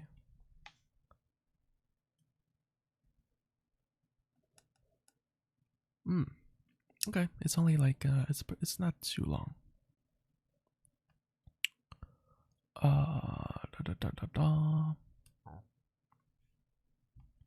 It comes most often at night. That niggling memories gnawing in some corner of your minds like a rodent chewing in the corners of the drywall. The memories of some brightly lit cartoon funland. Or a world of puppets. A memory of a TV show you would watch seated cross-legged on the living room floor with the fixed, enthusiastic attention only a child can give. Attention that you wish now you perhaps haven't given so freely. For there's something about that show, something about the discordant music, the detail of the characters, their motivations, and the storylines. The fixed maniacal grin that seemed, looking back, to be altogether too sinister to be a children's show. You try to block the memory out, and yet, there in the back of your mind, most often at night, the puppet fixed grin keep on smiling.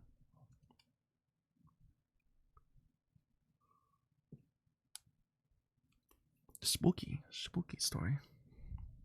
Alright, let's read some Candle Coves, huh? Candle Coves.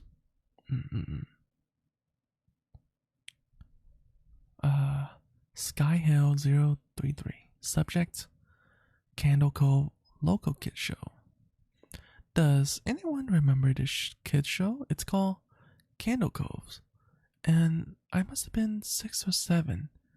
I found reference to it anywhere. I never found any reference to it anywhere.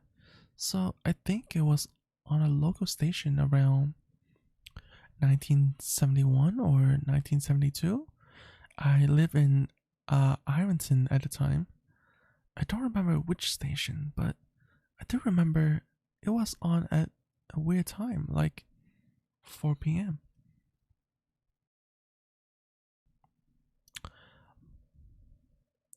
Mm. Uh, it seemed really familiar to me. I grew up outside of Ashland and was 9 years old in 72. Candle Cove was about pirates. I remember a pirate's marionette at the mouth of a cave talking to a little girl. Yes, okay, I'm not crazy. I remember Pirate Percy. I was always kind of scared of him. He looked like he was built from parts of other dolls. Real low budget.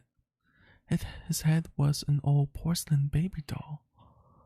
Looked like an antique that belonged to the body. I don't remember what station this was. I don't think it was WTSF though.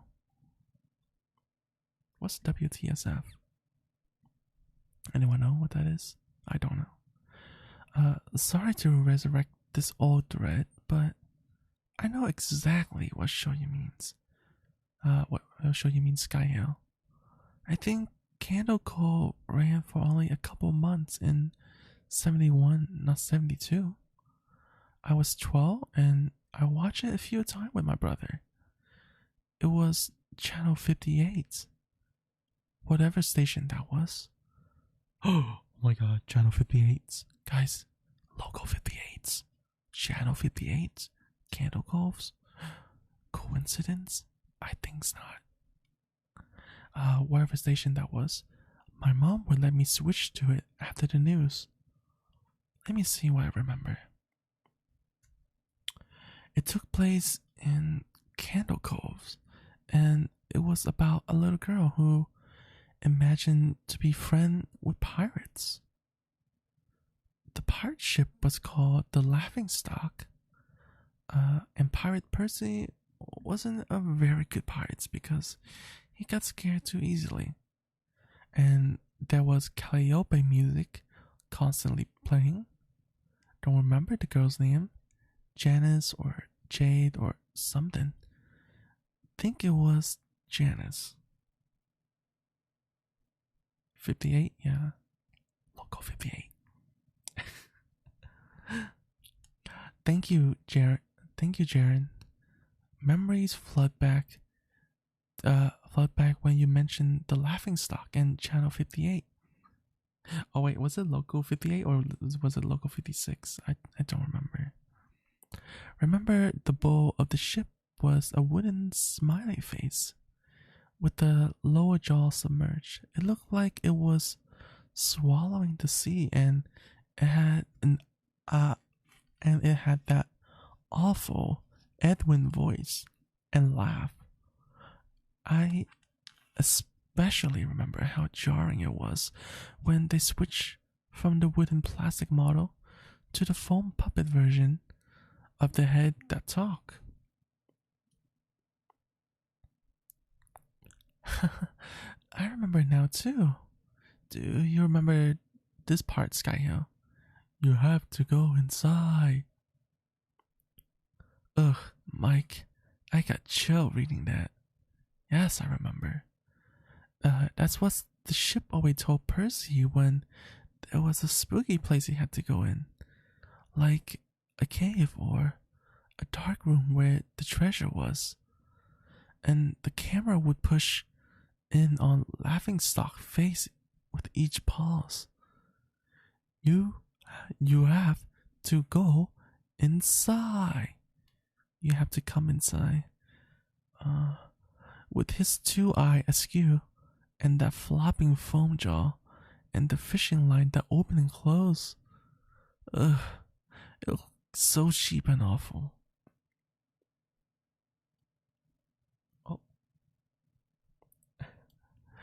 Oh. You guys remember the villain? He had a face that was just a handlebar, mustache, above really tall, narrow teeth.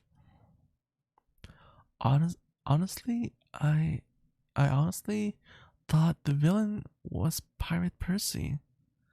I was about 5 when the show was on. Nightmare Fuel. That wasn't the villain. The puppet with the mustache. That was the villain's sidekick. Horace Horrible. He had a monocle too, but it was on top of the mustache. I used to think that meant he only had one eye. But yeah, the villain was another marionette, the Skin Taker. I can't believe that they let us watch back then. Jesus H. Christ, the Skin Taker. What kind of a kid show were we watching? I seriously could not look at the screen. Well, thank you, Lesbon, for joining the Demon Horde. Welcome, welcome. Mwah. Thank you for the follow. I seriously could not look at the screen when the Skin Taker show up. He just descended out of nowhere on a string. Just a dirty skeleton wearing that brown top hat and cape, and his glass eye that were too big for his skull. Christ almighty. Wasn't his top hat and cloak all sewn up crazy? Was that supposed to be a children's skin? Also, I hope you had a good day so far, Lesbon. Yeah, I think so. Remember his mouth and open and close? His jaw just slid back and forth. I remember the girl said, "Why does your mouth move like that?" The Skin Taker didn't look at the girl, but the cameras, and said, "To grind your skins." I am so relieved that other people remember this terrible show. I used to have this awful memory, a bad dream I had where the opening jingle ended, the show faded in from black, and all the characters were there, but the camera just cutting to each of their faces, and they were just screaming. The puppets and marionettes were flailing spastically and just all screamings. The girl was just moaning and crying like she'd been through hours of this. I woke up many times from that nightmare. I used to wet the bed when I had it. Maybe I'm manufacturing memories because you say that, but I swear to God, I remember seeing what you describe. They just scream. Oh God, yes, the little girl, Janice. I remember seeing her shakes, and the Skin Taker screaming through his gnashing teeth, his jaw caroning so wildly I thought it would come off its wire hinges.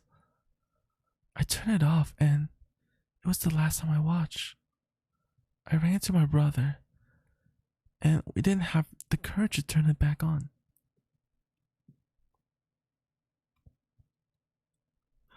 Oh, it's all good, Lesbon. Oh, you know what? I forgot to turn this on. I should probably turn it on for you.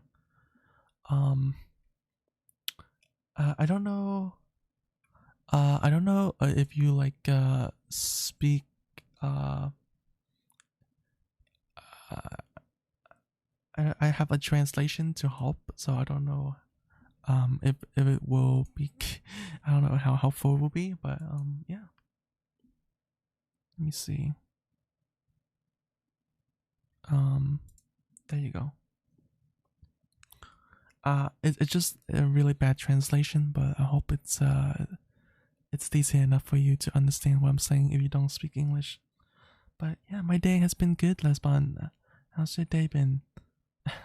I don't hate you. I love you. Thank you for stopping by. Mwah. I'm just doing ASMR.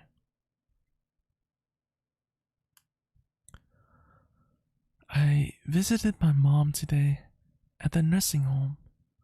I asked her about when I was little in the early 70s, when I was 8 or 9, if she remember a kid show, Candle Cove. She said she was surprised I could remember that, and I asked why.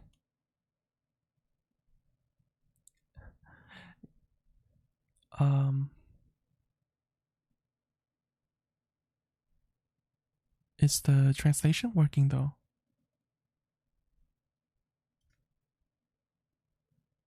Okay. And she said, because I used to think it was so strange that you said, I'm gonna go watch Candle Cove now, Mom. And then you would turn the TV to static and just watch dead air for 30 minutes. You had a big imagination with your little pirate show. Oh, interesting. Uh, huh.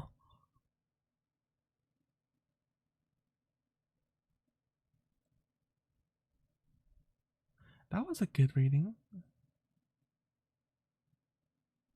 Oh, it's all good. It's all good.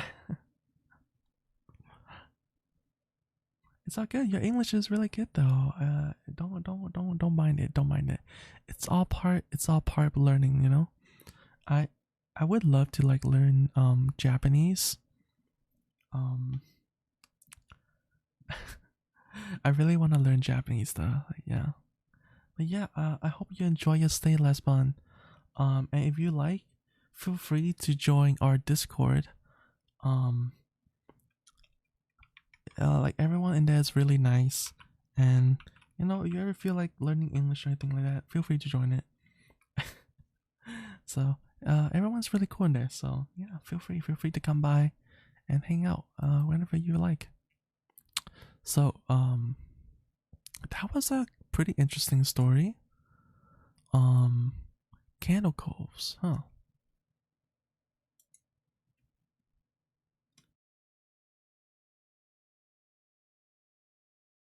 But yeah, how's your day going to Lesbon? Hope your day has been well. Mm-mm. Did you have any breakfast or anything like that?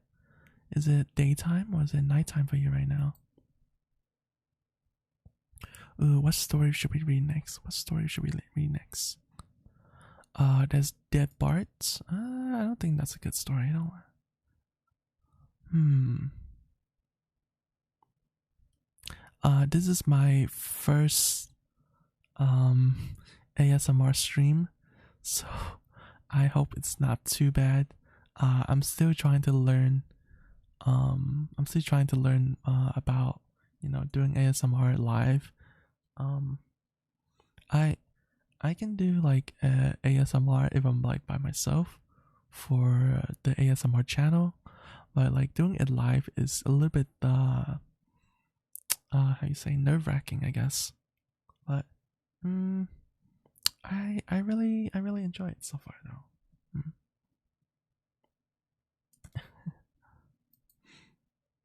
Da, da, da, da. Do you guys usually like listen to ASMR though? I don't like hyper realistic blood. I do like hyper realistic blood. What are you talking about? I'm an assassin. Of course I like hyper realistic blood. Come on now. Come on. Okay. Ooh. I think I found a pretty good ASMR script that we can read. Let's see. Let's see. Mm-mm-mm.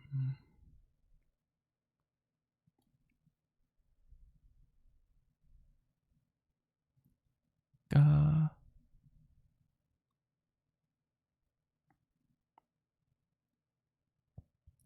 Oh, this is hmm, this is like a script for your neighbor was the Grim Reaper, and you went on a date with him. Hmm. Huh? You want to take me out on a date? Are you stupid? You can't be serious. That's it. I'm taking you out. Where are we going? Why, the underworld, of course. Your soul is long due for reaping. You haven't even gone on a date? Why should I worry about that? Now stop moving around and let me slice your neck open. Treat me on a date? Shut it. As the Green Reaper, I'm not interested in any romantic or sexual matter. If this is your cheap attempt at prolonging your life, you better stop now.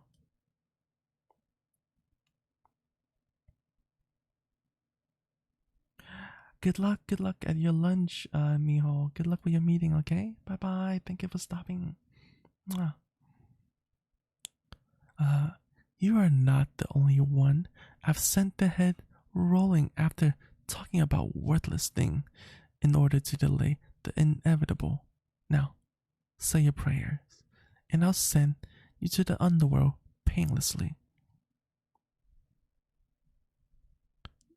Treat me for lunch? Are you looking down on me? Do you think I've never eaten lunch before?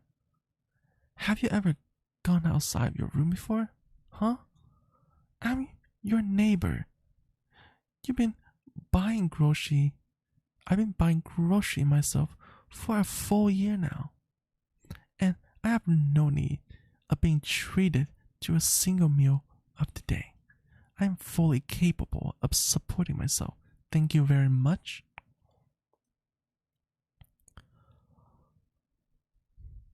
Lunch. An entire month worth of groceries. Human, you drive a hard bargain. You think you can sway me with that? You look down on me too much. But I must admit that is very tempting.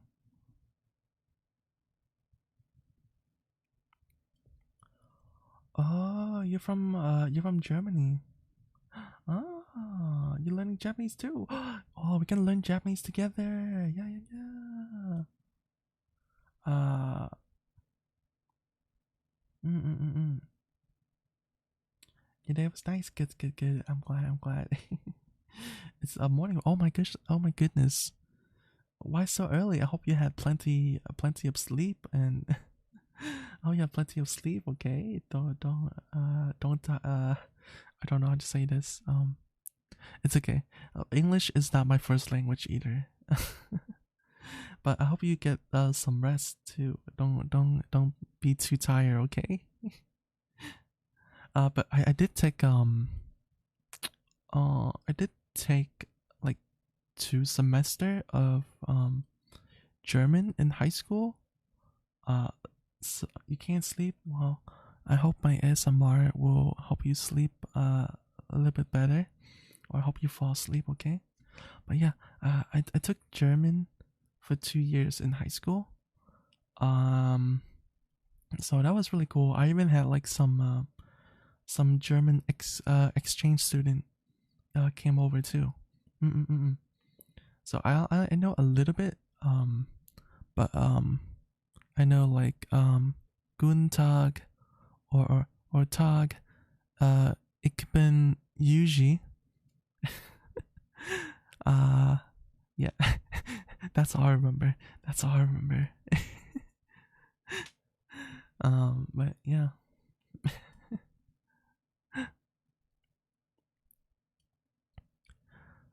Fine.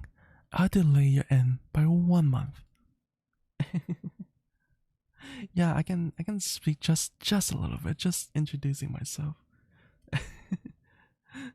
It's been a long time since I took the German, so I don't remember too much about it. uh, uh, Fine. I'll delay your end by 1 month. 1 month. After that, you will kindly rest in peace. Well, where are we going for that lunch? You better make sure it's tasty or else. Wait, I have an idea. Let's meet up in an hour in front of XXX station. Don't be late. Why not now? Are you a doofus? I have to get changed. Duh. I'll meet you there. It's hard. I don't know. It wasn't too bad when I was learning it. I want to learn as many languages as possible, you know?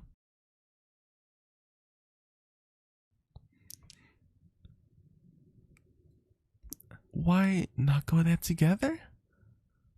Shut up. Just do as I said, okay? I will see you in front of the station at 12 o'clock. Don't be late. You know what's going to happen if you arrive any second longer than that. Wow. You're looking not half bad yourself. You even style your hair. Your clothes too. They're flashier than usual. No, I'm not implying. I know how you usually dress. I'm saying, compared to earlier, okay? Forget about that. We're on a we're going to eat lunch together. That's the agenda. Not the clothes. Not you. Not me. Just the food. Thank you for the compliment. But, as I said, we're here for the food. I can't believe they just complimented me. Pull yourself together, Grim. Come on. We have to take the train toward that place. It's a secret. You'll see when we get there. Not too expensive. You're treating me to an entire month grocery, and you say you probably won't be able to treat me to a single day or to a single scrumptious meal? Oh, woes to you. Anyway, you'll be surprised. You'll see. And here we are. I've always wanted to go to a place like this. Yes, a ramen place. What's wrong about that? A high-class European restaurant? That's a good idea for the next rendezvous.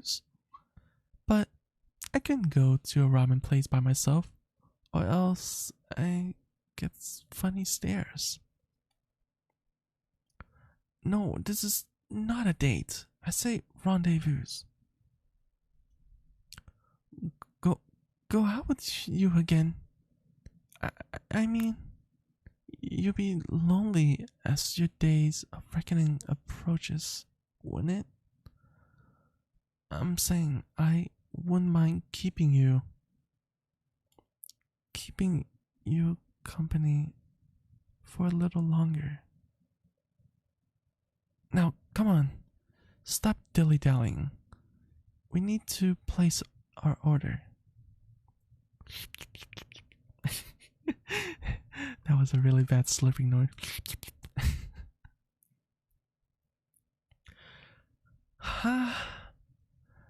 That's the best ramen I've tasted. That was simply delicious. You're right. What was I thinking? I mean, it's okay, isn't it? What's wrong with dressing up like this and eating ramen? Are you saying ramen and nice clothes don't pair well? I'm kidding. It's fine, isn't it? not every day you get to do something out of the ordinary. Anyway, that broth just hit differently. Very, very different from what I usually get. I usually have cup ramens. Like, the difference between genuine ramen and cup ramens are night and day. Don't get me wrong, cup ramen is delicious, but this ramen, it's divine, exquisite. My orange hair friend would certainly say that. Is that a reference to Bleach? Interesting. Yeah, cup ramen every day. It has all the nutrition I need, and it's cheap, easy to make too. Perfect for a busybody like me. What was that for? Why did you karate chop my head? Hey, that's uncalled for. Do you want me to cut your head off? Are you in that much hurry? I can't do it here, but just you wait. When we get back to the apartment, I'm sending you right to the underworld. You have to pay the bill first, of course. And I'll help myself to your fridge. Those beer cans of yours will be all mine. And all the cup ramens in your kitchen cabinets. Huh? How did I know? Well, of course I know. Sometime I hop on over from the terrace at night when you're I mean, I'm kidding. I'm joking, of course. I wouldn't do anything like that. Breaking into your home and looking at your cute sleeping face. No. There's a certain point to narcissism. You never say those things.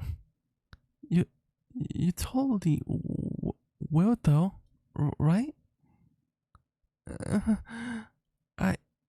I'll get you for this. I'm not a yandere. I told you my kind is not permitted to engage in any romantic or sexual relationship whatsoever. I don't look at you in that way. This isn't the end of it. Running away. I like that story. It's kind of cute. It was kind of cute. I wouldn't say that was like yandere. I think it's more like a tsundere kind of story, you know. I can do tsundere. I think tsundere kind of cute. I don't mind it.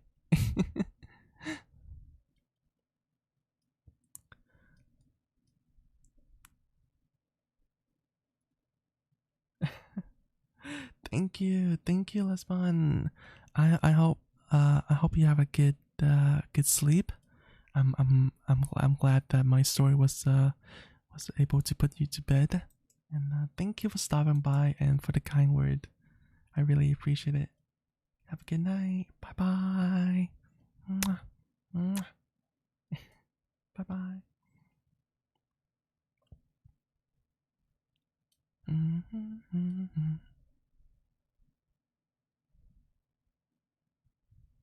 Let's see what other story.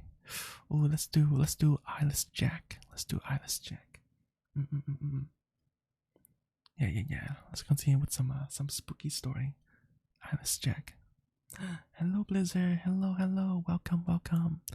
Welcome to our first ASMR stream ever. Welcome. How you doing today? How you doing today? My cute little imps. Do you like my my spooky outfit? You like my spooky outfit? I have no legs. Look, I have spiders on my cloak and everything. And look, I got little wings. I hope you had a good day so far, Blizzard. I know it's probably pretty late for you. Spoopy? Yeah, yeah, yeah. Very spoopy.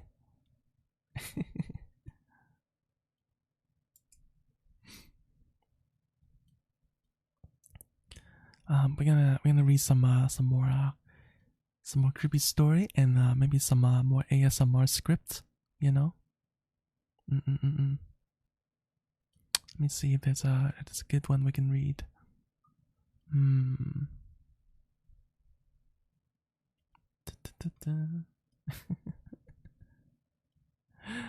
I'm a little I'm still a little bit embarrassed whenever I do ASMR live. But yeah. Ooh. We can do we can do like a oh wait, there's a werewolves kidnap you. We can be like what's that wolf guy? Uh from like Twilight Jacob, is that his name? I don't know. So let's do some reading. So the listener's asleep and you just open his or her eyes. Oh, you puny little human. Finally, you've opened your eyes. Glad you're awake.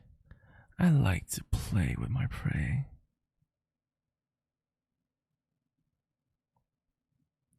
Oh, where are you? Why don't you guess?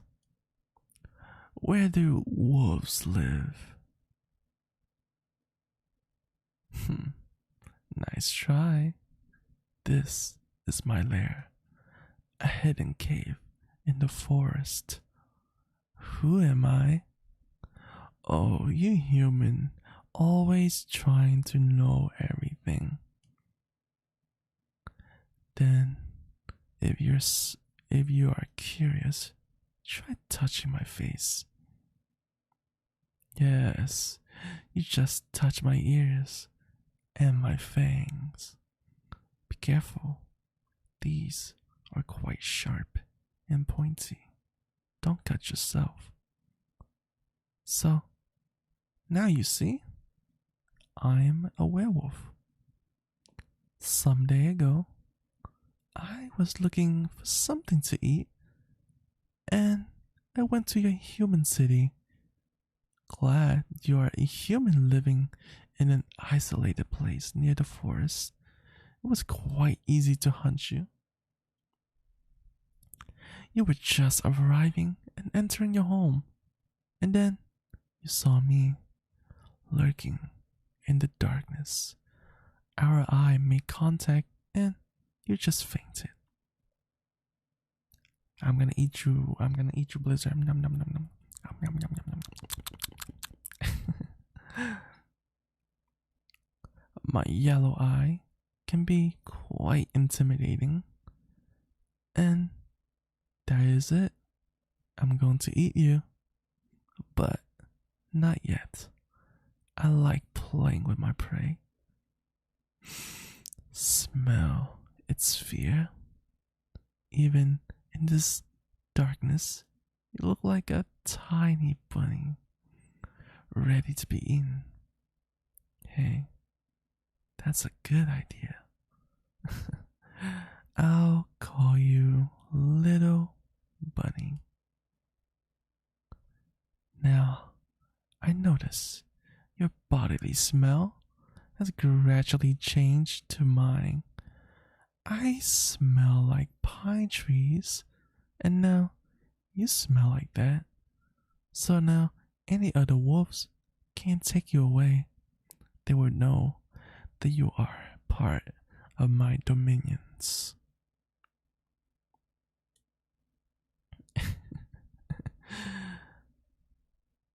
Oh, your clothes. I remove your clothes. those smell like humans. I had to bury them in the garbage. You didn't notice? You're fully naked, and I don't wear clothes. Why would you be embarrassed? No, I don't want Chimkin. I want you. Humans have bad sight in dark places. You can't see a thing. You've been without your clothes for days, and we have cuddles while you were asleep. That's my bed, the one that you're occupying.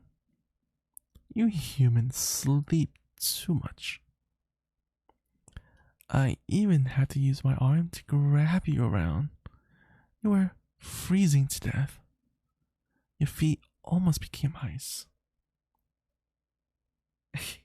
Spices and hot sauce, only if it's 11 herb and spices. By the way, it's so weird. Why your kind have those tiny feet and toes? How can you walk like that? Those toes are useless in the forest, and it's mud. Little and weak bunny. Then the night is coming. We must cuddles again. Nights are cold.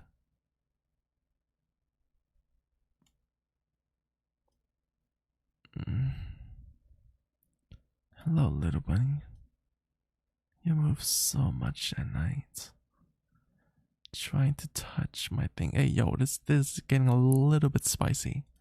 This is getting a little bit spicy.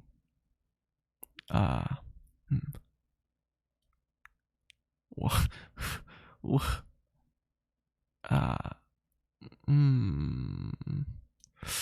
I don't know. I don't know if I want to continue reading this. I don't know if I want to continue reading this. It's getting a little spicy. What is this thick and curvy thing? Look closer. I will put it on your mouth. See? It's my tail. I don't like that human don't have a tail. It is unnatural. Even so, it's painless to cuddle.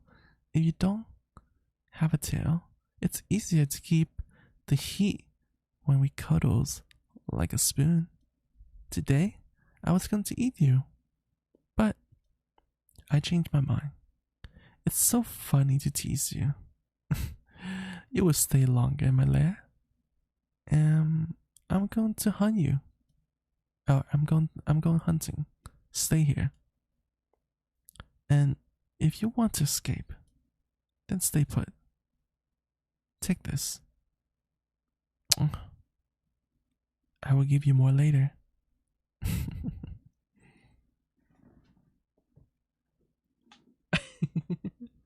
Are you supposed to develop Stockholm syndrome? I guess so. I guess so. I mean, are you in love with werewolves after this? Are you in love with werewolves after this? I don't know.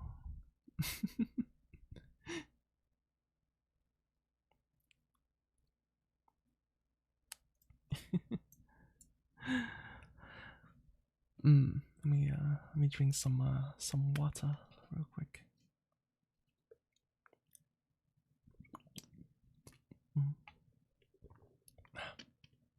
But you missed your computer. No. I mean, we can hook it to the rock, you know. Cave doesn't have Wi-Fi? What are you talking about? We got fiber optic Wi-Fi, okay?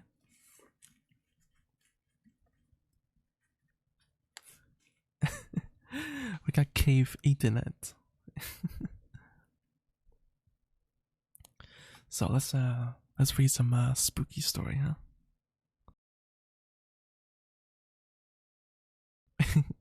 Werewolf broadband, yeah. So we're gonna read Eyeless Jack.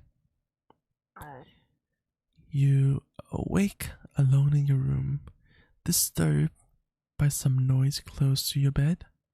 At first, when you open your eyes, all you see is darkness and black. You stare straight up and listen, straining your ear to pick up the faintest and smallest sound. The sound on the edge of hearing. The sound of noise being withheld. Of something deliberately trying to be silent, to stalk and hunt. Your eyes begin to adjust. You still only see darkness, but now, with terrors, you begin to realize it is not the darkness of the room, but empty void, staring out from the hollow eye socket of the thing leaning over your bed. Oh gosh.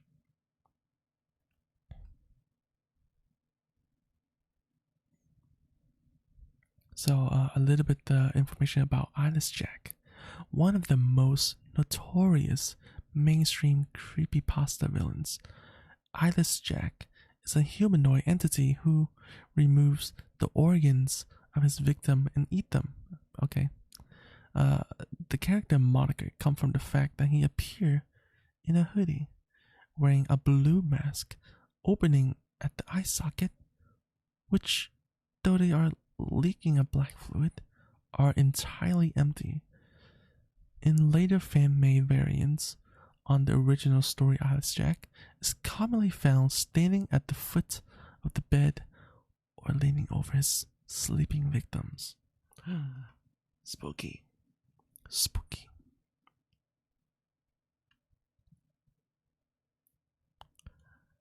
Appearance and origins. In most depiction, Eyeless Jack wear a blue mask and a hoodie. There are two cavernous black holes where eyes should be, whilst the rest of the facial feature are either missing entirely or only suggested in shape. The image most commonly associated with the character is a photograph taken from below. Why does anyone want to eat you? I don't know. Maybe because you're so cute.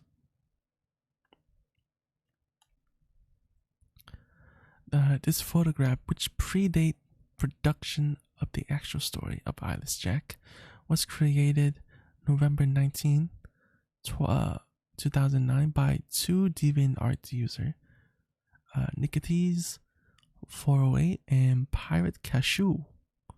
The image was then posted by a user calling himself Arnon on the 4chan. Amongst a collection of creepy images, the creature taken from the video game that he claimed to have found on 4chan/v. The collection was labeled as Nightmare Fuel and significantly featured the DeviantArt image of the as yet nameless character. The image was posted on June 7, 2010 and would not be attached to a story until February 12th. Like many creepypasta characters, there was an ekphratic element to the Eyeless Jack creation, meaning that the story of Eyeless Jack come after or was inspired by the image. That story was eventually posted to Creepypasta by a user named Azelf5000 on February 25th, 2012, and was presented as a first-person account of an encounter with Eyeless Jack, detailing how he had stolen and at least partially eaten human organs. The story gained popularity, helped by the reading on YouTube by Mr. Creepypasta on March of 2012. Interestingly, the original creepypasta was removed by its creator in the wake of the original Jeff the Killer story being removed, with its author expressing a desire to remove it himself before the admin of the site could. So, this is the story. Hello, my name is Mitch. I'm here to tell you about an experience I had.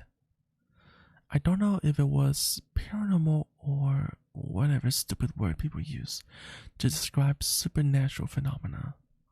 But after that thing visited me, I believe in that paranormal trash now. A week after I moved in with my brother Edwin, after my house was foreclosed, I finished unpacking. Edwin liked the idea of me moving in, since we had not seen each other for 10 years. So I was excited too.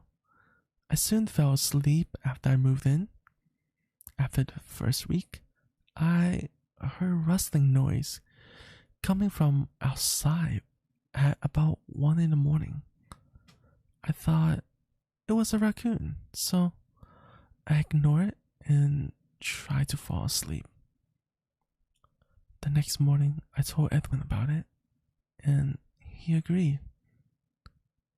The next night, however, I thought I heard my window opening and a loud thump, as if something entered my room.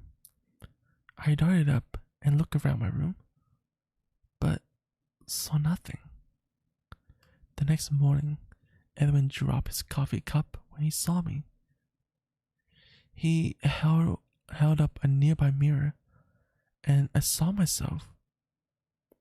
I had a large gash on my left cheeks. My voice is calming if I want to talk about something spooky. Thank you, Blizzard. I was rushed to the hospital.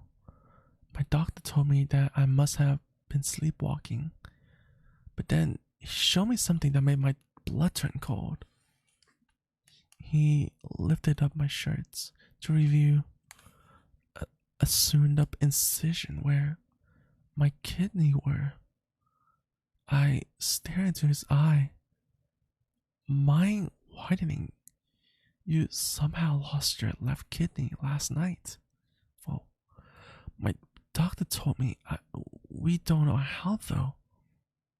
Sorry, Mitch. Bro, that's not good. Like, do you not know how much a kidney go for on the black market? You go for like a good, like hundreds of thousands.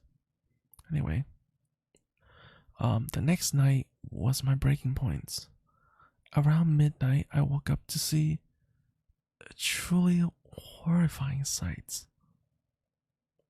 300k, yeah, about 300k. I was staring face to face with a creature with a black hoodie and dark blue mask, with no nose or mouth, staring down at me. The thing that scared me the most was that it had no eyes, just empty. Just empty black socket. The creature also had some black substance drifting from its socket. Oh, it's barbecue sauce. I grabbed a camera from the nearby mantle and took a picture. Immediately after taking the picture, the creature lunged at me and tried to claw open my chest to get my lung. I stopped it by kicking it in the face as I ran out my room. I grabbed my wallet. I needed the money. I ran out of my brother's house into the night. I eventually ended up in the wood near Edwin's house and tripped on a rock. I felt unconscious and woke up in the hospital. My doctor, the same one who treated me before, entered the room. I have good news and bad news, Mitch. The good news is that you have minor injuries and your parents are going to pick you up. I sigh with relief. The bad news, your brother has been killed by something. Sorry. My parents took me back to Edwin's house to collect my my remaining belonging, which I did. Upon entering my room, I was scared but remained calm. I grabbed my cameras and then stopped dead in my tracks. In the hallway leading to my room, I saw Edwin's body and something small lying next to it. I retrieve it up and enter my parents' car, not mentioning Edwin's corpse. I look at the thing I had picked up and nearly vomited. I was holding half-eaten kidney with some black substance on it. Do do do do. That was good. I like that. I like that. Wait, why didn't he wake his brother up when he was running out? He could have easily done that. Like he could have easily locked the door and then like wake his brothers up. But he just left his brother there to die. That's kind of messed up. That's kind of messed up, man. Do you guys like that story? That was pretty good. I like that. I like that one.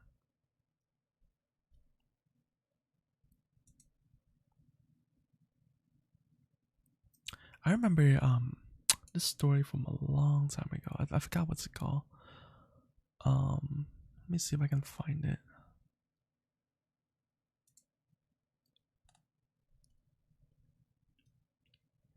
Oh, actually, I'm probably gonna end soon. Once we reach the 3-hour mark, cause I gotta wake up super early tomorrow for school as well. But we're gonna keep going for a little bit. Ooh, this one's pretty good. It's called Squidward Suicide. Spoopy, spoopy. All right, let's read the next one. Let me drink some water real quick, okay? Spoopies. Oh yeah. Especially for the month of October, I had commissions for a new outfit PNG of Yuji, so it's gonna be a Halloween theme PNG. So hopefully I'll get that back soon from my artist, and we can use that for the month of October. I don't want to spoil what it is yet, but yeah. So, So this one, Squidward Suicide. I just want to start off by saying, if you want an answer at the end, prepare to be disappointed. There just isn't one. I was an intern at Nickelodeon Studio for years. In 2005 for my degree in animation. It wasn't paid, of course. Most interns aren't, but it did have some perk beyond education. To adult, it might not seem like a big one, but most kids at the time would go crazy over it. Oh no. Did he meet what's that guy? The weirdo that worked at Nickelodeon. I forgot what his name was. Now, since I work directly with the director and animator, I got to view the new episode day before the air. That's pretty awesome. I get right to it without giving too many unnecessary detail. They had recently made the SpongeBob movie, and the entire staff was somewhat sap of creativity.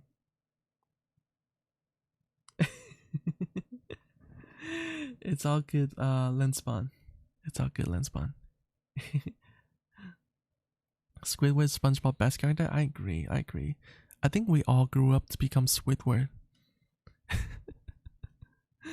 I hope the story will be able to put you to sleep.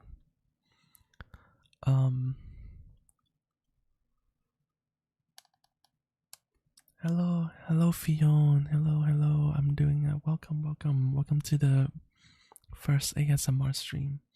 I'm just reading some spooky stories for everyone. How you doing today? I get right to the point with okay. Somewhat sap of creativity. So it took them longer to start up the season, but the delay lasted longer for more upsetting reasons.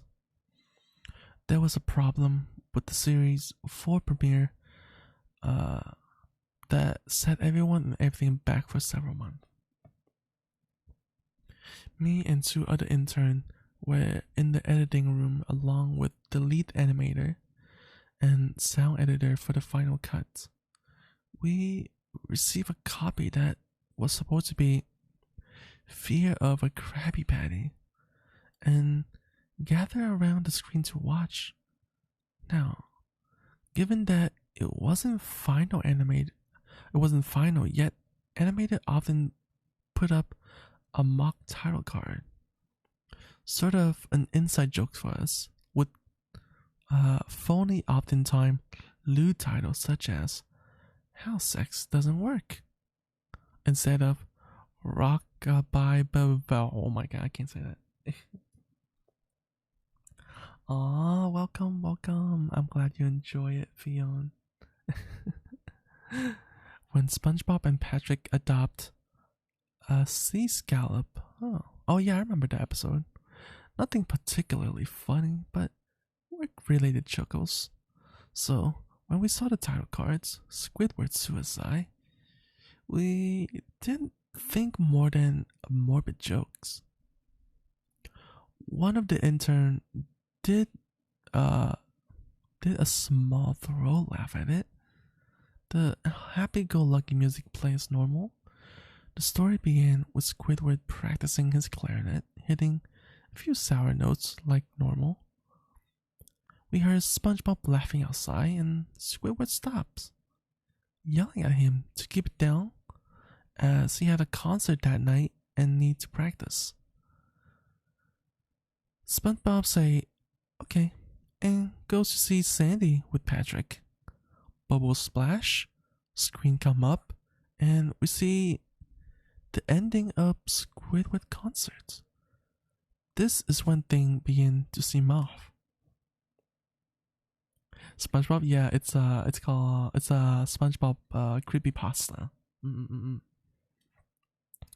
While playing, a few frames repeat themselves, but the music doesn't.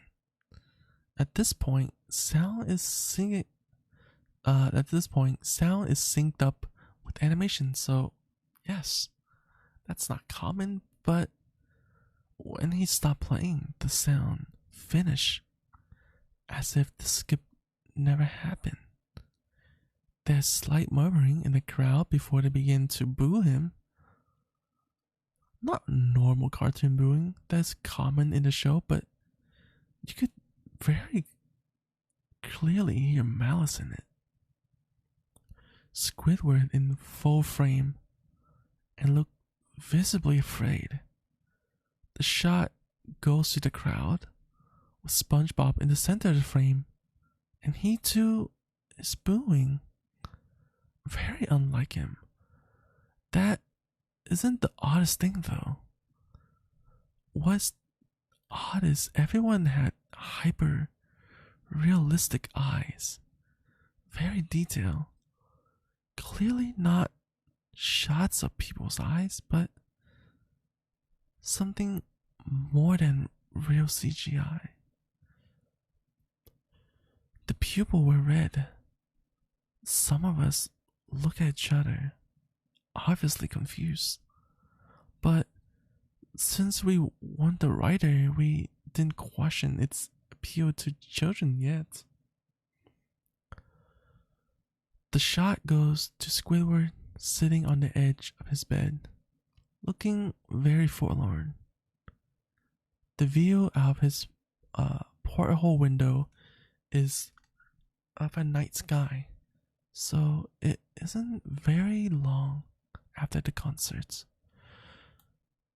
The unsettling part is, at this point, there's no sound. Literally, no sound. Not even the feedback from the speaker in the room. It's as if the speaker were turned off. Though the status showed them working perfectly. He just sat there, blinking, in this silence for about 30 seconds. Then he started to sob, softly, putting his hand over his eyes and cry quietly for a full minute more. All the while, a sound in the background very slowly growing from nothing to barely audible. It sounded like a slight breeze through a forest. The screen slowly began to zoom in on his face. By slow, I mean it's only noticeable if you look at the shot 10 seconds apart, side by side. His sobbing got louder, more full of hurt and anger. The screen then twitched a bit, as if it twisted on itself.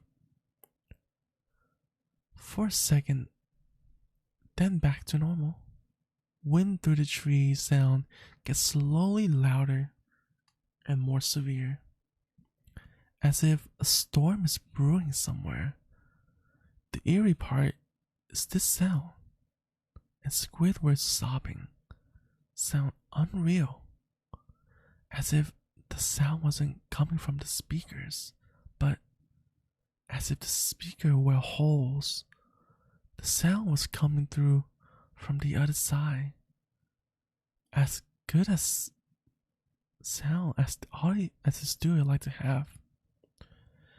They don't purchase the equipment to be that good to produce sound of that quality.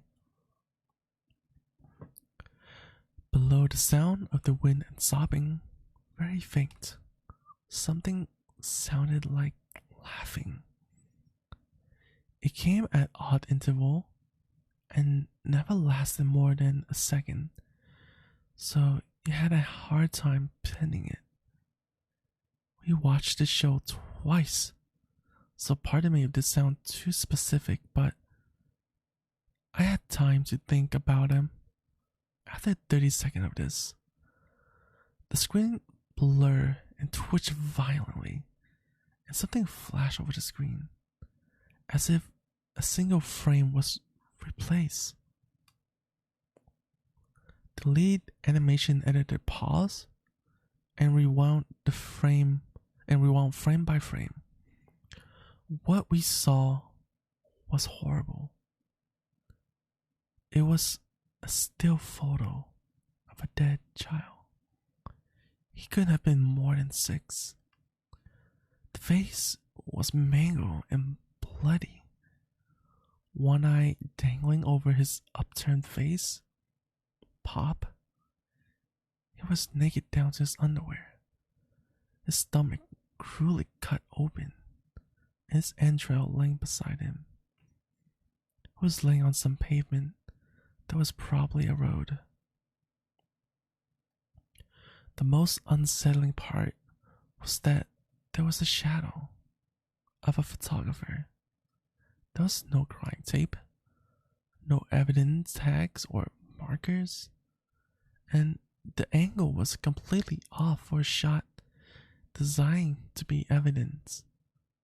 It would seem the photographer was the person responsible for the child's death. We were, of course, mortified, but press on, hoping that it was just a sick joke. The screen flipped back to Squidward, still sobbing, louder than before, and half body and frame. There was now what appeared to be blood running down his face from his eyes. The blood was also done in hyper-realistic style, looking as if you touch it you get blood on your fingers. The wind sound now as if it were that of gale blowing through the forest.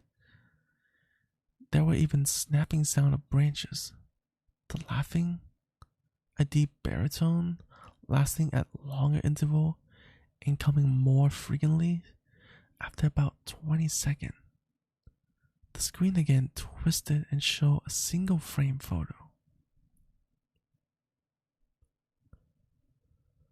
The editor was reluctant to go back.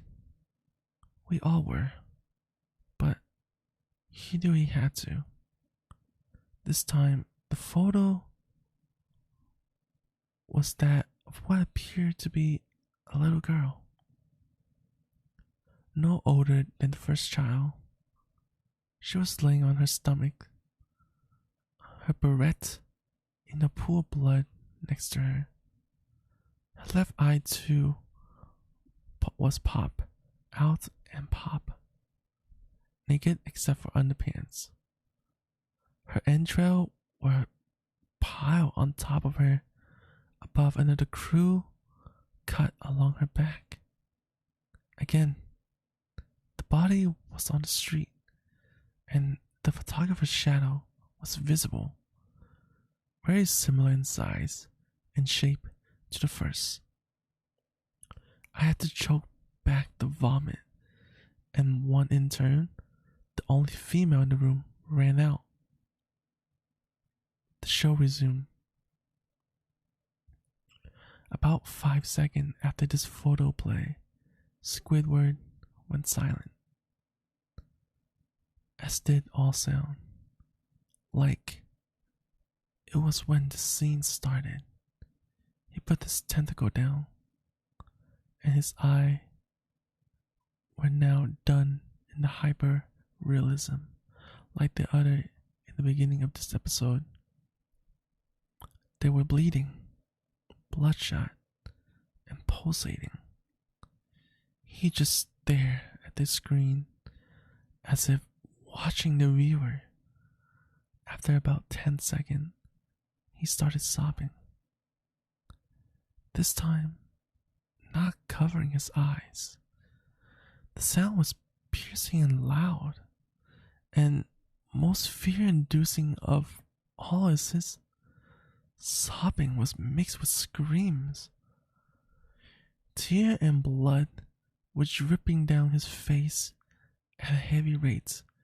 The wind sound came back, and so did the deep voice laughing. And this time, the still photo lasts for a good 5 frames. The animator was able to stop it on the 4th and backed up.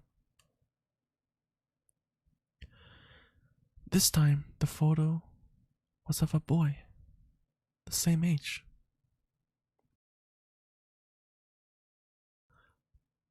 But this time, the scene was different.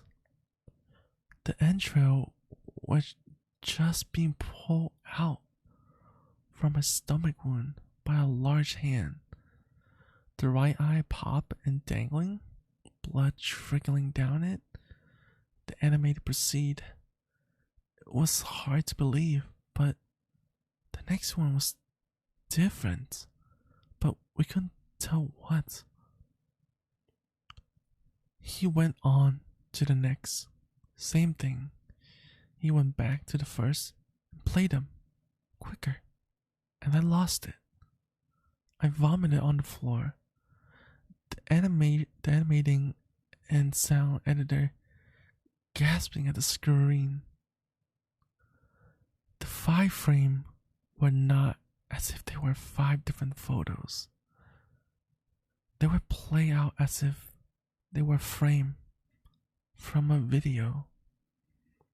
We saw the hand slowly lifted out the guts. We saw the kid eyes focus on it. We even saw 2 frames of the kids beginning to blink. The lead sound editor told us to stop. He had to call in the creator to see this. Mr. Hellenberg arrived within 15 minutes. He was confused as to why he was called down there. So the editor just continued the episode once the view frame was shown, all screaming, all sound again. Stop. Squidward was just staring at the viewer, full frame of the face, for about 3 seconds. The shot quickly panned out, and that deep voice said, "Do it." And we see in Squidward's hand a shotgun. He immediately put the gun in his mouth. Oh. Thank you for the follow, Jimboist. Welcome to the Demon Horror. I'm just reading some creepypasta. I hope you enjoy it. He immediately put the gun in his mouth and pulled the trigger. Realistic blood and brain matter splatter the wall behind him and his bed, and he flies back with the force. The last 5 seconds of this episode show his body on the bed, on his side, one eye dangling, what left of his head above the floor, staring blankly at it, and the episode ends. Mr. Hillenberg, obviously angry at this, demanded to know what the heck was going on. Most people left the room at this point, so it was just a handful of us to watch it again. Viewing the episode twice only served to imprint the entirety of it in my mind and caused me a horrible nightmare.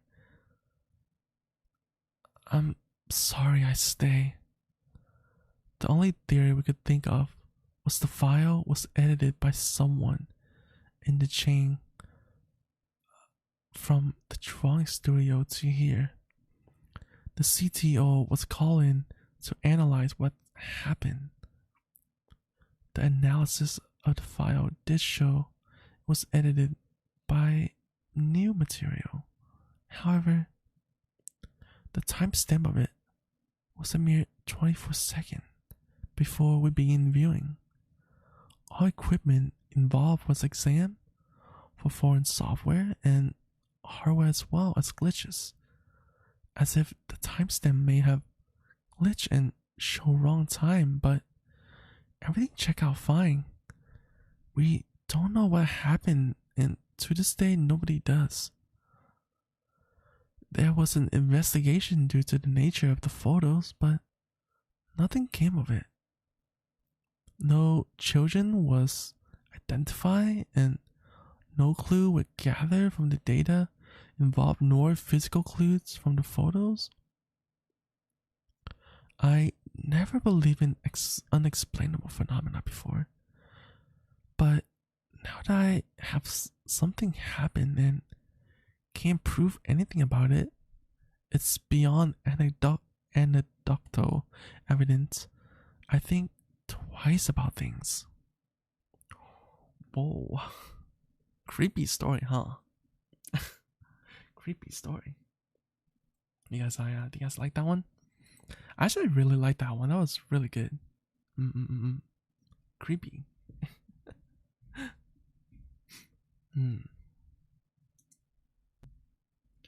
No, Squidward. I really like Squidward as a character. I really enjoy his episodes. I don't know. Growing up, I feel like I really like Squidward personality, because I think deep inside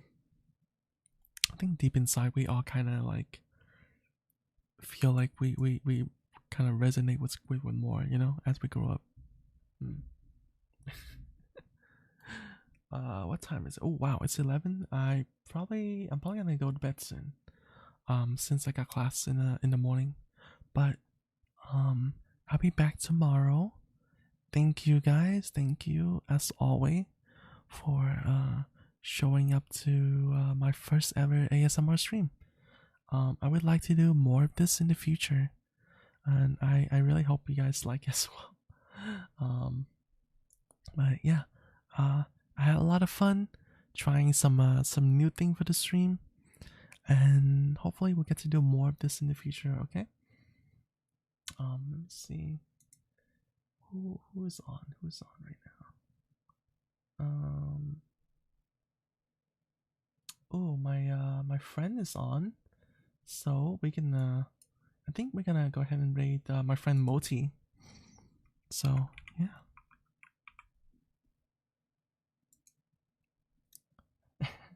It was good. I'm glad you like it. But yeah, have a good night, guys. I love you, and I'll see y'all tomorrow. Okay? We're gonna do some gaming, and yeah, I love you. I love you. Bye bye. Bye bye. Mwah, mwah, mwah. Have a good night or morning. I love you. Bye bye. And make sure to oh, I gotta plug myself. Make sure to follow me on all my social and all that good stuff. Okay? I love you guys.